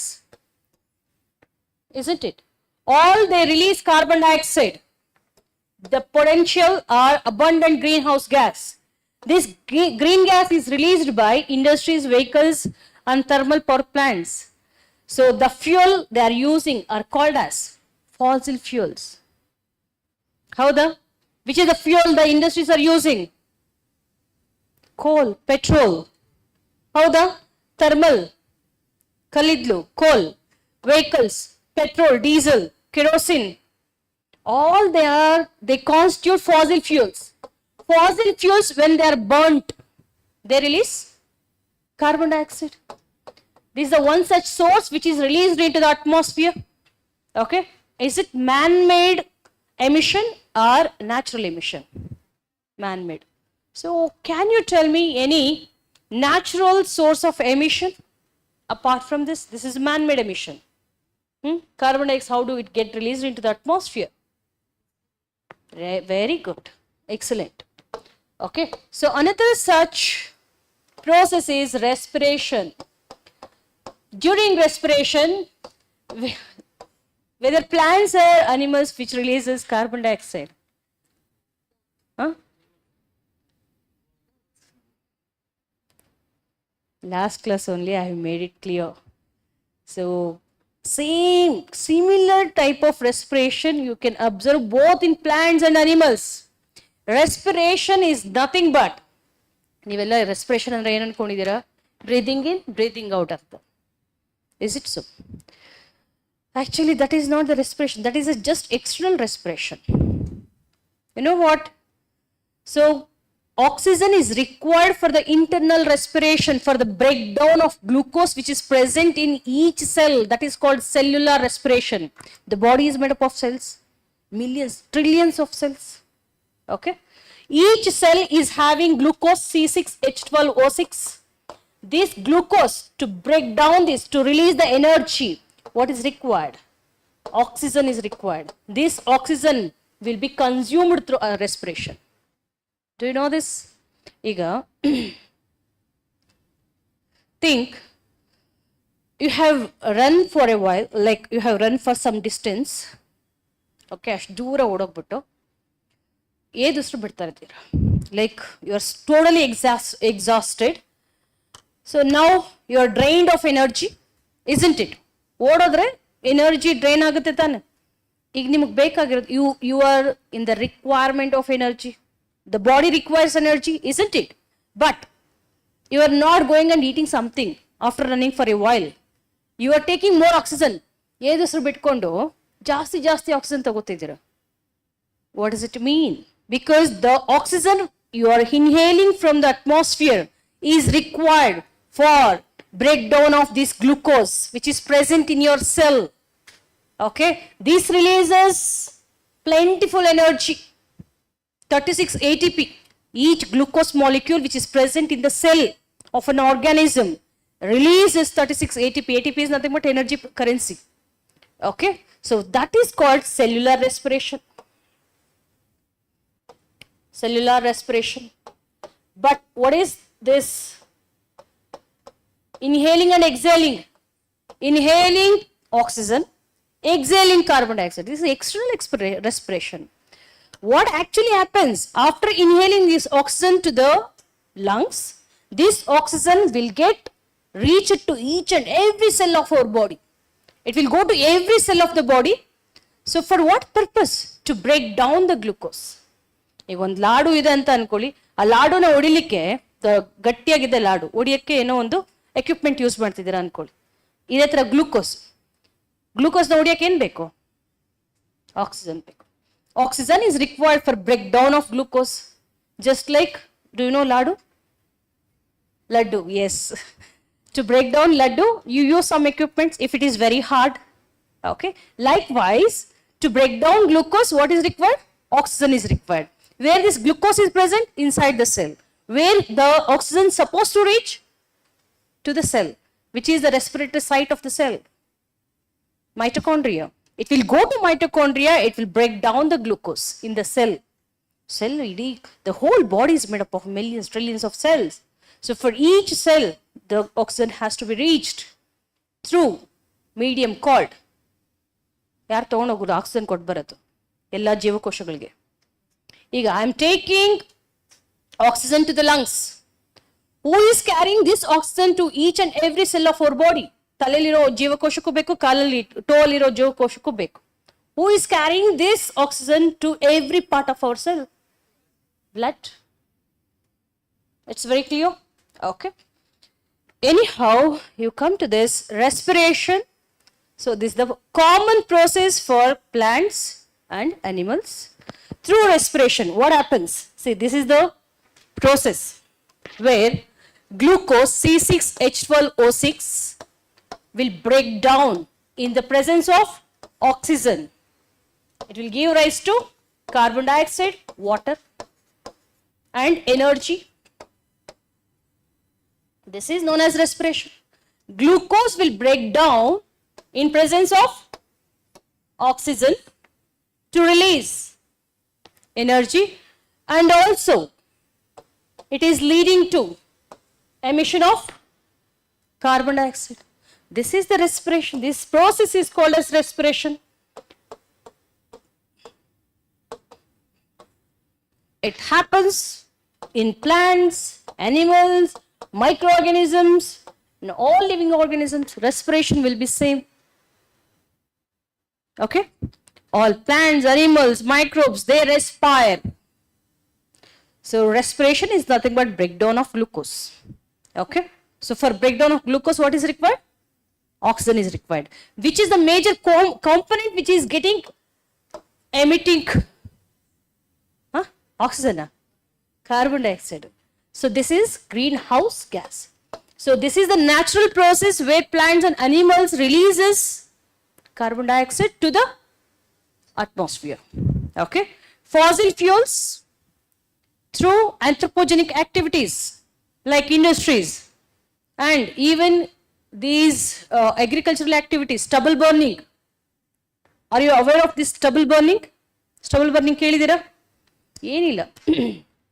After they harvest the crop, what they do, the remnants of the crop, remnants, crop cut ಮಾಡಿದ್ಮೇಲೆ ಉಳ್ಕೊಳ್ಳೋ ಕುಳಿ ಅಂತವೆ ಅಲ್ವೇನ್ರಿ, the remnants of the crop will be burnt. Okay, they'll make it into ashes. ಆ ಕುಳಿಗಳಿಗೆಲ್ಲ ಬೆಂಕಿ ಇಟ್ಬಿಡ್ತಾರೆ. So especially this is predominant in northern states like Punjab, Haryana, UP, where green revolution was prevalent. Okay, so why? Because to save this labor cost, to take out that remnants, they have to hire more laborers. To save that money, then they'll put fire. Okay, so after that, two deleterious impacts. One is air pollution. It will cause dense smoke. Okay, and also air pollution. And another one will be, so the soil microbes which is present in that soil got burnt. Each spoon of soil is having millions of microbes which boost the growth of the plant, which promote the growth of the plant. If you burn these microbes, the fertility of the soil reduces.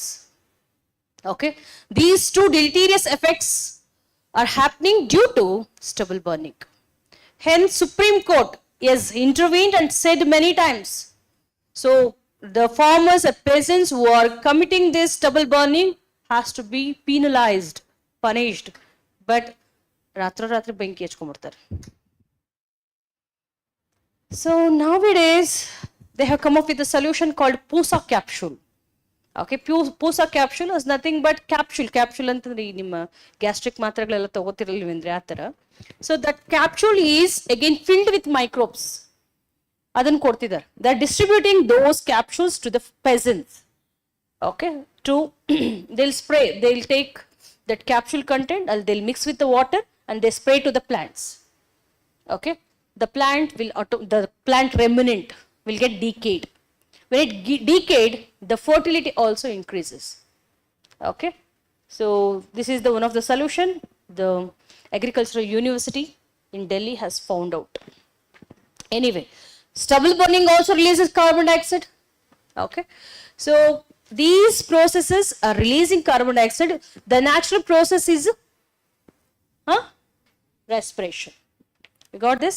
And this carbon dioxide will be captured by, one is plants, another one is ocean.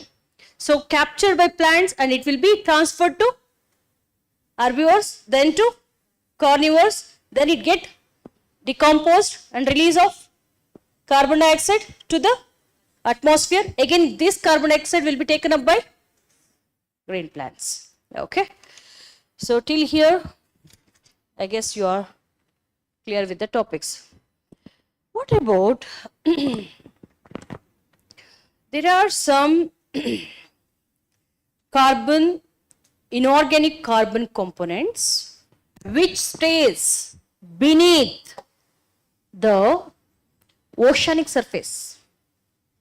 Okay, so undissolved inorganic carbon get deposited in the ocean. So here what happens, you know that formation of fossil fuels. So these organic matter got buried into the earth. Okay, whether it can be ocean or even earth, they got buried into the earth. ಇವಾಗ ಅದಕ್ಕೆ ನೀವು ನೋಡಿ ಇನ್ನೊಂದು ಹೊಸ process carbon capture and ಸಿಕ್ವಿಸ್ಟ್ರೇಷನ್ ಅಂತ.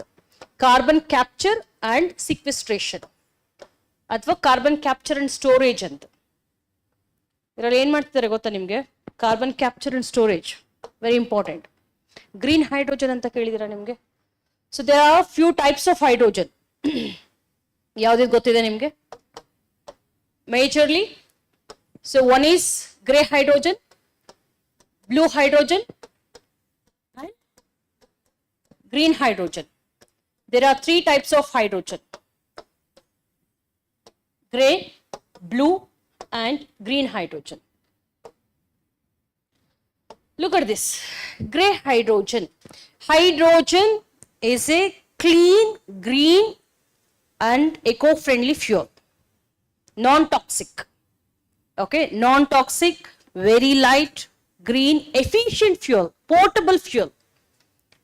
Okay, so it is the most prominent form of energy. Okay, where the green hydrogen, demand for green hydrogen is increasing day by day. Very important. ಇದನ್ನು ನಾವು energy of future ಅಂತ ಕರೀತೇವೆ, ಭವಿಷ್ಯ ಇಂಧನ ಅಂತ. Green hydrogen. Listen how this hydrogen will get formed. Again, it's somehow related with carbon capture and storage, sequestration. So that I am telling this. Grey hydrogen. How this grey hydrogen will be formed? Do you have any idea about this? So this coal will be harnessed. From this coal, they get hydrogen. Okay. When we burn the coal, what is released? When they burn the coal, what will be released? Carbon dioxide. Because coal is a fossil fuel. So we are generating hydrogen out of the coal, but at the same time, it is releasing greenhouse gas, that is carbon dioxide. So can we say it is a clean fuel? Clean hydrogen? This hydrogen will be used as a source of energy. Can we say this hydrogen is a clean fuel? Yes or no? No. Why no? Because it is releasing carbon dioxide. How could be it will be clean fuel? Isn't it? If carbon dioxide is released, it will lead to global warming. Isn't it? So it is not a clean fuel. Then it is said to be grey hydrogen. When we burn coal or fossil fuel, we take up hydrogen. This hydrogen is used as an energy, like for electricity, for running vehicles, whatever, portable. Tumma multiple form tagolutta hydrogen. So sarinappa, hydrogen eno siktu.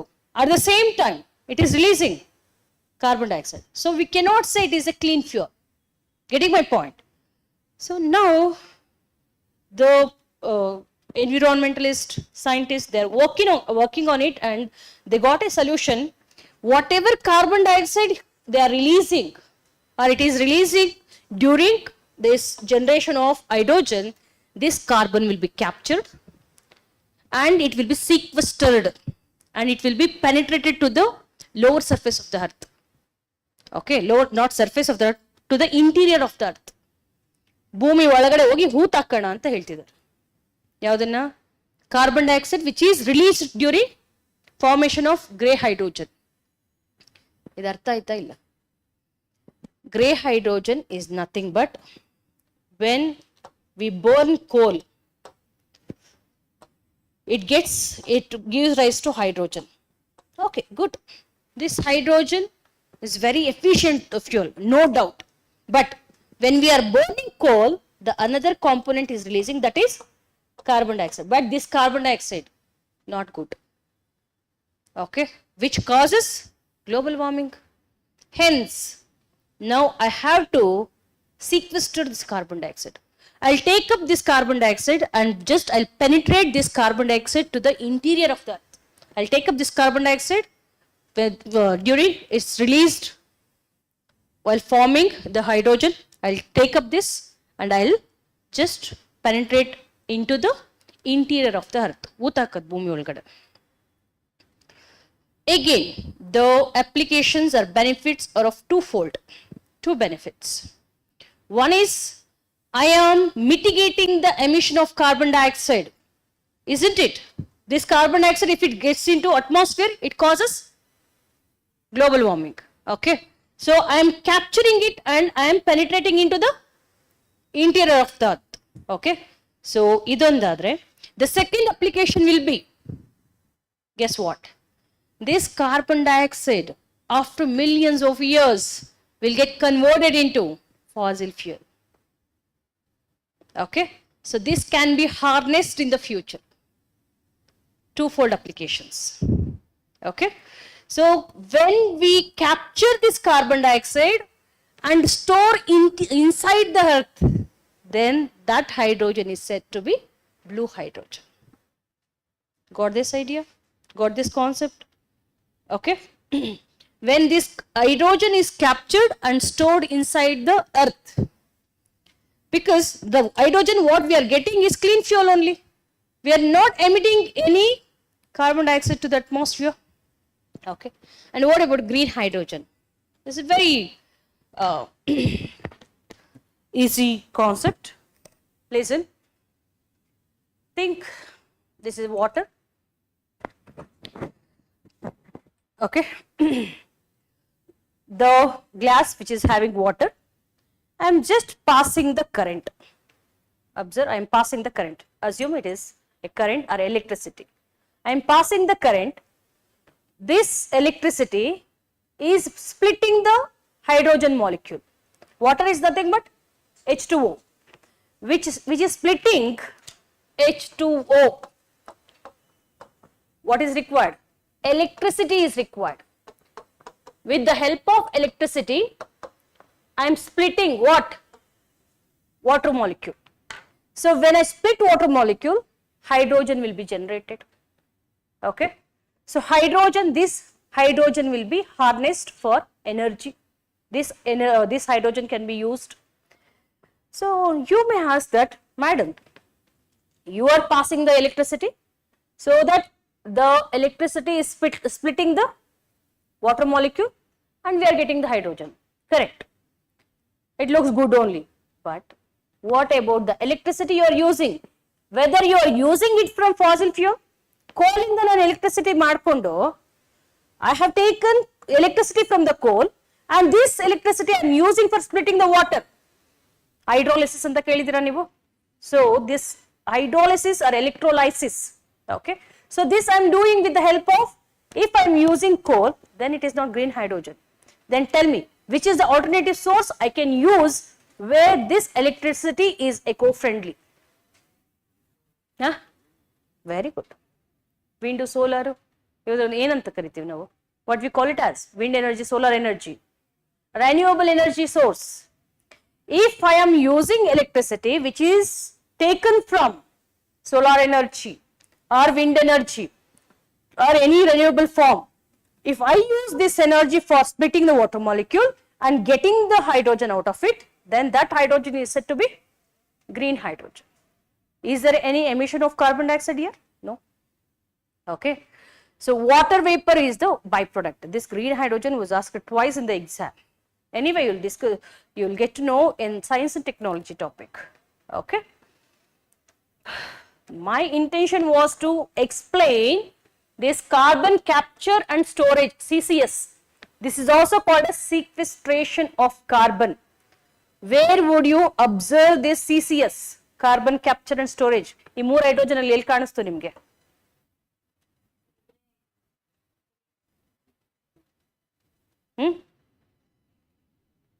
ಇಲ್ಲೇ ಅಗ್ಗೆ ಕೊಡಿ, ನೇಣು ಹಾಕೊಂಡ್ಬಿಡ್ತೀನಿ. ಇಷ್ಟೇ explain ಮಾಡಿ ಇಷ್ಟು doubtful ಆಗಿ ನೀವು ನನ್ನನ್ನು ನೋಡ್ತಿದ್ದೀರಾ ಅಂದ್ರೆ ಅರ್ಥ ಆಗಿಲ್ವಾ? You have not got this concept. Listen. Gray hydrogen. I am getting hydrogen from fossil fuel like coal or petroleum, whatever. Getting hydrogen from this coal, and the byproduct which is released is carbon dioxide. If carbon dioxide is releasing, then this hydrogen is said to be gray hydrogen, polluted form of hydrogen, because it is leading to formation of carbon dioxide. Next, what I do, it is leading to some negative impact on environment. I'll take up this carbon dioxide and I'll just penetrate this carbon dioxide into the interior of the earth. After millions of years, this carbon dioxide will get converted into fossil fuel. And here the emission could be mitigated. Okay, so there is no carbon dioxide. Then this hydrogen is said to be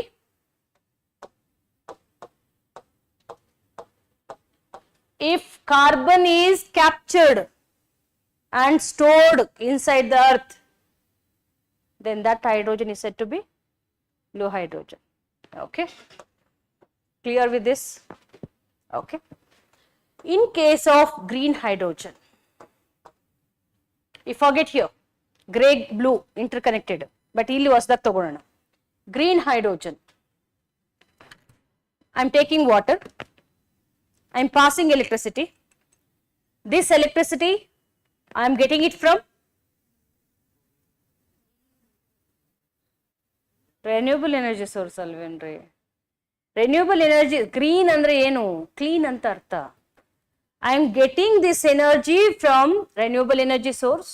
I am splitting the water molecule, electrolysis. Electrolysis, lysis means breakdown. Breakdown of what? Water molecule with the help of electricity. That process is called electrolysis.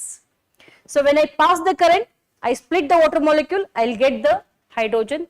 The byproduct is water vapor. Hence it is eco-friendly initiative. So this hydrogen which we can harness and we can utilize for other purpose. Got this? Near doubts idya? Your question kelidre heltira? If I am taking energy, if I am capturing carbon and storing in the interior of the earth, the whatever hydrogen I am accessing to is known as blue carbon hydrogen. If I am taking hydrogen from coal, gray hydrogen. If I am taking hydrogen from nuclear energy, gray alla, green alla, blue alla, purple. Okay, so that is called purple hydrogen. If I am harnessing hydrogen from nuclear energy, that is called as purple hydrogen. Okay.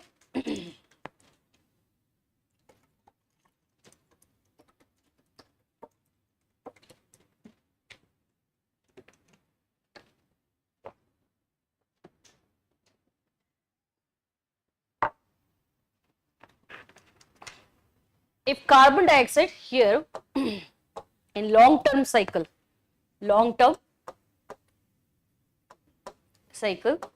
if carbon dioxide is deposited in peaty soil, okay, then this carbon will be harnessed after millions of years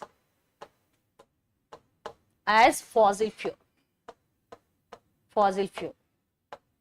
Agle nodidvi ನಾವು carbon capture ಮಾಡಿ ಒಳಗಾಕಿ after million years it has got transformed into fossil fuel. Same way, some portion of carbon dioxide, they present beneath this peaty soil or marshy area. This carbon dioxide will convert into fossil fuel after many years. Okay, so idannu kuda ನಾವು long term cycle anta kariteve. This could be harnessed later. Next cycle is methane. Methane very important. Questions ಬಗ್ಗೆ last class ಕೇಳಲಿಲ್ಲ. Previous UPSC prelims questions alva. I didn't ask you the previous prelims questions. If time permits, I'll ask now. Okay, put the heading methane cycle. Methane.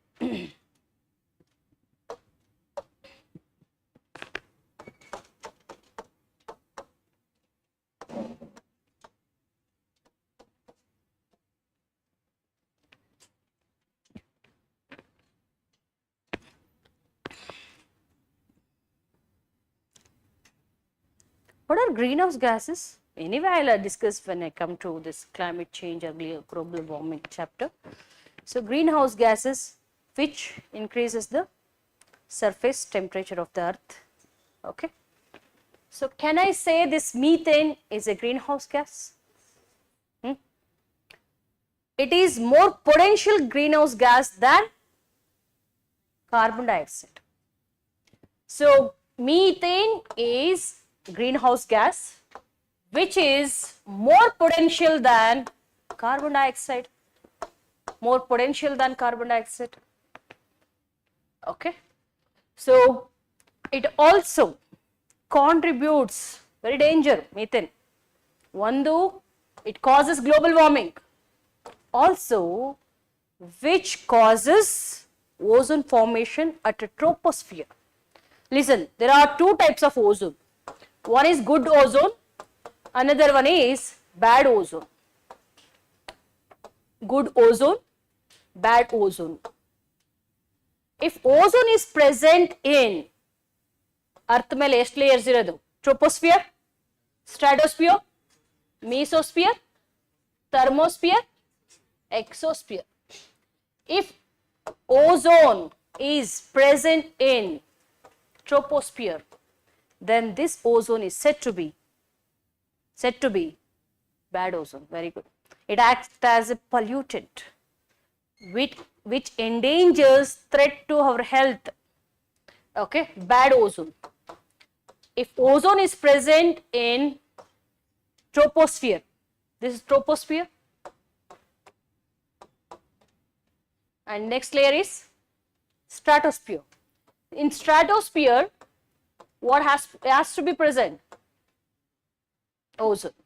This ozone infiltrates UV radiation, isn't it? So when ozone is present in this layer, then it is said to be good ozone. So this methane, what it does is, which causes formation of bad ozone. There are two deleterious effects of this methane. One is, it is a potential greenhouse gas which increases the earth temperature, and the second one is which causes pollution by formation of bad ozone, which triggers the formation of bad ozone. Okay, so methane matte, what are the sources, how they get formed, matte or like, is there any methane sink? Methane sink ante ivagagle ನಾವು carbon sink ನೋಡಿದ್ವಲ್ಲ, carbon sinks are oceans, plants.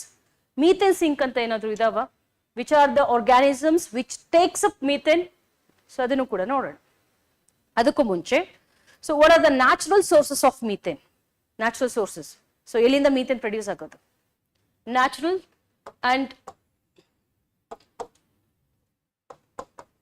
Natural sources of methane.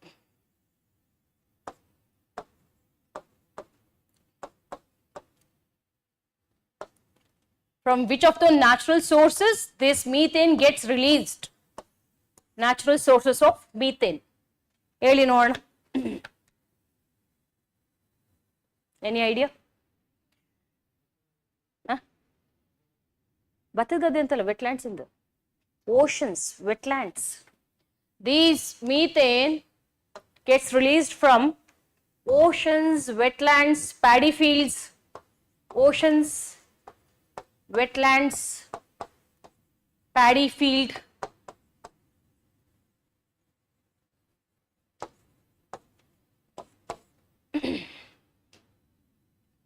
and even the termites, when digestion happens in termites, they releases ozone. ನಿಮಗೆ ಇದು ಗೊತ್ತಾ? cattles releases, cow dung releases methane. During digestion, this methane gas get released. ಅದಕ್ಕೆ when we go to this conference of parties, climate change talks, they condemn India, saying that you guys, India, so you guys are having highest number of cattle, especially buffaloes. All buffaloes, they excrete cow dung, okay, along with methane. This methane is a potential greenhouse gas and which increases the earth temperature. Okay, so you are also potential emitter of this greenhouse gas anta blame ಮಾಡ್ತಾರೆ ನಮ್ಮನ್ನ. Okay, anyhow ಅದನ್ನೆಲ್ಲ ನಿಮ್ಮ ಮುಂದೆ ಹೇಳ್ತಾ ಹೋಗ್ತಾನೆ. Okay, climate change topical. So how these paddy fields or wetlands, they release methane? I told you when I was talking about wetlands, if you take wetland, the water, beneath this water there is a soil, and this soil is lack of, this soil is said to be hydric soil. Okay, if there is no oxygen, okay, the organic matter which is present here gets decomposed without oxygen, anaerobic condition, anaerobic decomposition. During this anaerobic decomposition, which releases methane, so that methane will be released from wetlands or paddy fields. Paddy fields enagta gotta? So imagine this is the paddy field where you have paddy plants. There is a flood. Okay, so accidental flood. The water flooded into this area. Water flooded, and these paddy plants got submerged in water. ನೀರು ಜಾಸ್ತಿ ಆಗ್ಬಿಟ್ಟು paddy plants ಎಲ್ಲ ಮುಳುಗೋಗ್ಬಿಟ್ಟಿದ್ದಾವೆ. ಯಾವುದ್ರಲ್ಲಿ? ಗದ್ದೆಯಲ್ಲಿ ಮುಳುಗೋದಾಗ ಇಲ್ಲಿ decomposition ಆಗುತ್ತಲ್ಲ, these paddy plants will get decomposed and it releases methane. ಎಲ್ಲರೂ ಹೇಳ್ತಿರ್ತಾರೆ these paddy fields releases methane. How? When water is, or paddy field is flooded with the water, which submerges the plants, which lead to decomposition of paddy plant and with the release of methane. Hence, these paddy plants are the source of methane. Got it? Ocean, wetlands, paddy fields. Next, apart from that, termites through digestion. Termites andre eno? Termites kelilvenri? Gedlula. Okay, rodents andre eno? ಇಲಿಗಳು, ಕ್ರಾಟ್ಸ್, ಹೆಗ್ಣ, ಬ್ಯಾಂಡಿಕೂಟ್, ಅವನ್ನ rodents ಅಂತೀವಿ. termites ಗೆದ್ಲುಳನ. Okay, the worms. Okay, so these termites during digestion they release methane, and even cattle do release methane. Adike alva we just process the cow dung to produce what? Methane through biogas. Biogas ಗೊತ್ತಿಲ್ವಾ ನಿಮಗೆ? This biogas, that is nothing but methane, which is produced from cow dung, because cow dung is a source of methane. Okay, so cattle, India is having largest number of cattle and buffaloes, hence even which emission of methane do happens. Okay, apart from natural sources, let's discuss about methane hydrates ಅಂತ ಇದೆ, ಇದನ್ನ ಕ್ಲಾಥರೇಟ್ಸ್ ಅಂತ ಕರಿತೀವಿ. ಇದೊಂಚೂರು ಅರ್ಥ ಮಾಡ್ಕೊಳ್ಳಿ, ಸ್ವಲ್ಪ technical topic. Methane hydrates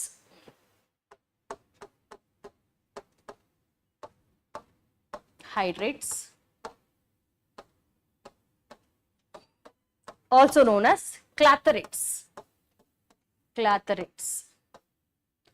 Methane hydrates also known as clathrates.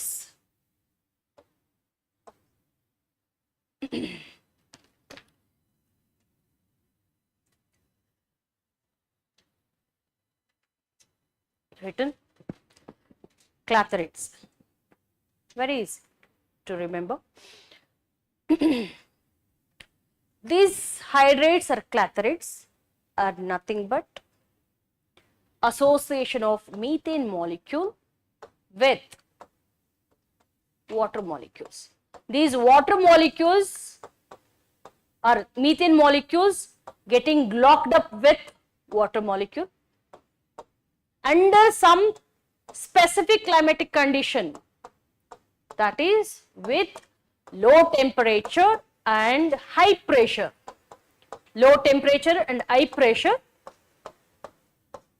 the methane molecule gets locked up with water molecules.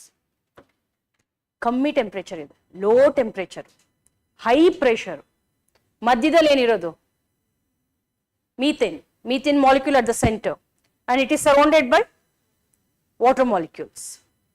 Low temperature ಇದ್ದಾಗ water ಯಾವ ಫಾರ್ಮ್ ಅಲ್ಲಿ ಇರುತ್ತೆ? Ice crystals. So this methane is locked up like ice crystals. Okay. Have you heard about permafrost? Permafrost. Thawing of permafrost antanu ಹೇಳ್ತಾರೆ. Permafrost. Okay. So permafrost is nothing but permanently frozen soil anta. Permanently frozen soil, where you can observe this permanently frozen soil. Frozen means freeze ಆಗಿರೋದು, low temperature ಅಲ್ಲಿ. Where can you observe? Simple logic.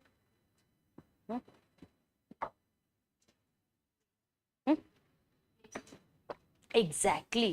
Glaciers. ಹೌದಾ? Arctic, Antarctica. ಈಗ ಹೇಳಿ, this is permafrost.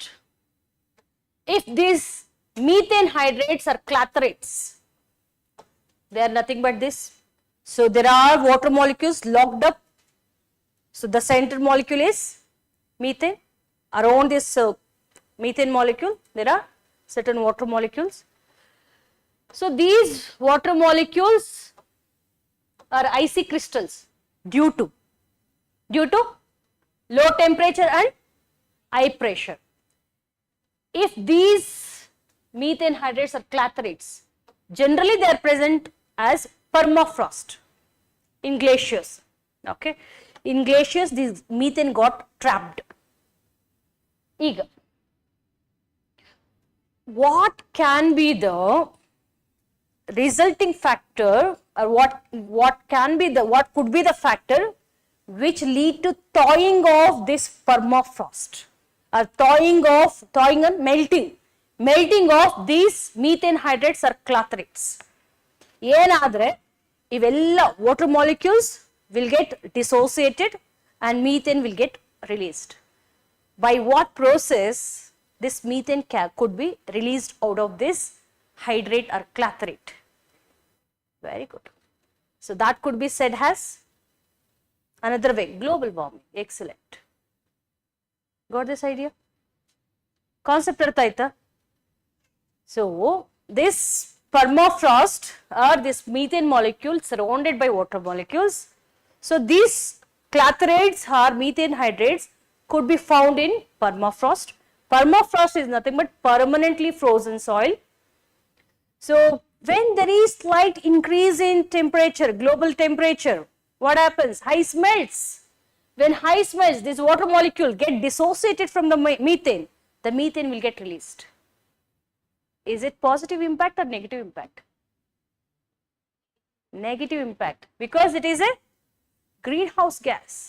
Okay, again it will augment the temperature of the earth. Okay. ಇದು ಅರ್ಥ ಆಯ್ತು? ಒಂದು ಎರಡು ಲೈನ್ ಬರ್ಕೋತೀರಾ ಕ್ಲಾಥ್ರೇಟ್ ಬಗ್ಗೆ? Write down. Clathrates formed. Clathrates are formed when hydrogen bonded water, and methane gas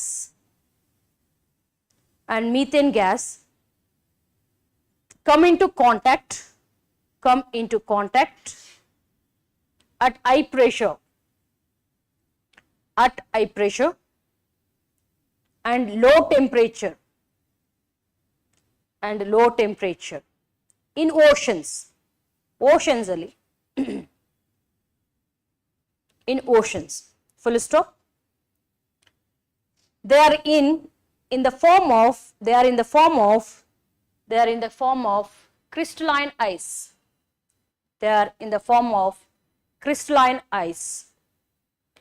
That consists of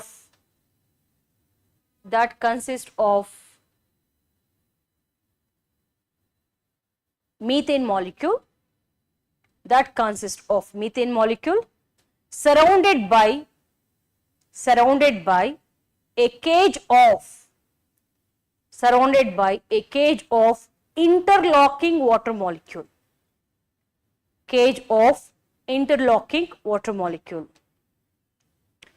Methane hydrates Methane hydrates are also trapped in permafrost. Oceans allu irutte matte permafrost allu irutte. Methane hydrates are trapped in permafrost, practically permanently frozen soil. Permanently frozen soil. Next line. Methane hydrates cannot be brought to the surface, cannot be brought to the surface as the reduced pressure and increase in temperature, reduced pressure and in increase in temperature will cause the ice to melt,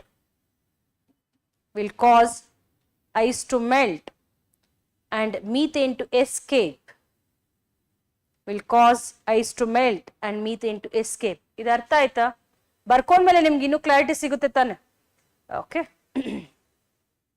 What are the human sources of methane emission? That we'll discuss and then we'll wind up the class.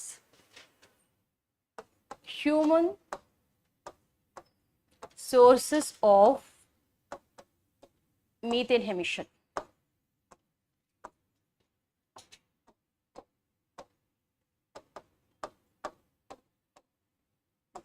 Human sources of methane emission.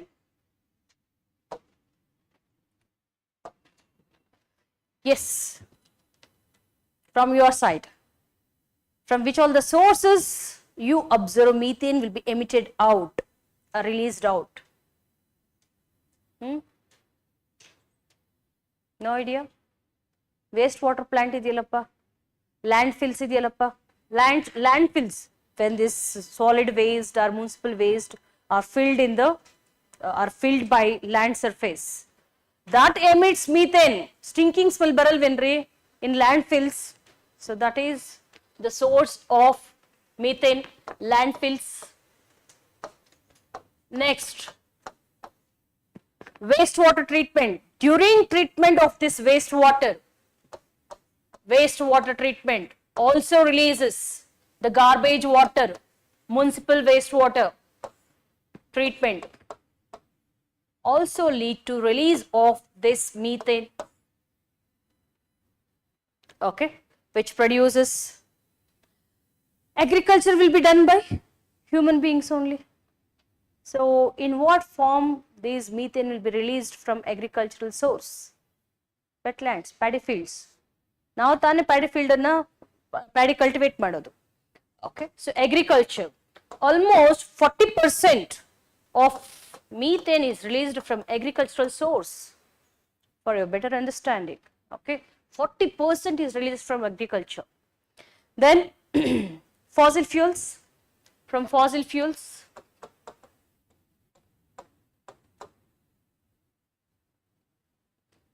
okay, methane trapped in coal deposits. Coal bed methane anta kelidira neevu? Okay, so adರಲ್ಲಿ methane irutte, coal alla, coal bed methane. And again biomass burning, livestock rearing,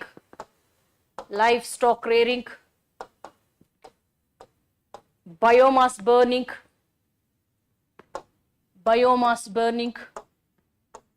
burning of biomass.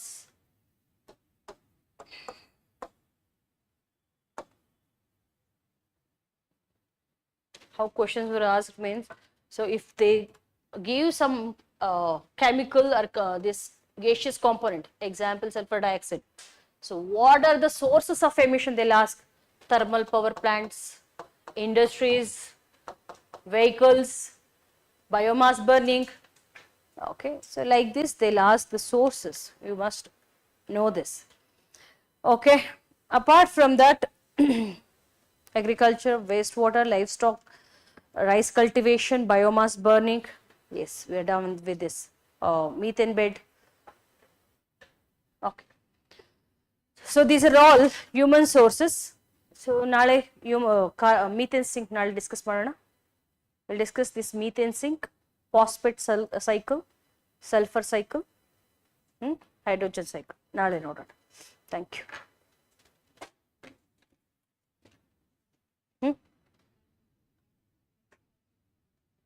Tomorrow is Friday, right?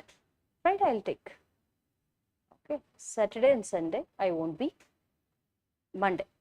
Tomorrow I'll take, then Monday. Okay. Any doubts still here, please do ask me.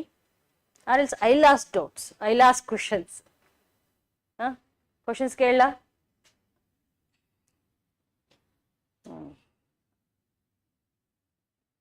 I have not brought questions today. Tomorrow I'll ask. Okay. Anyway, we'll discuss those questions tomorrow. If you have any doubts, ask me. Please revise. After going home, revise the class. Then you'll be thorough with the concepts. Okay. You are in very hurry. Friend is waiting. Go ahead. Thank you.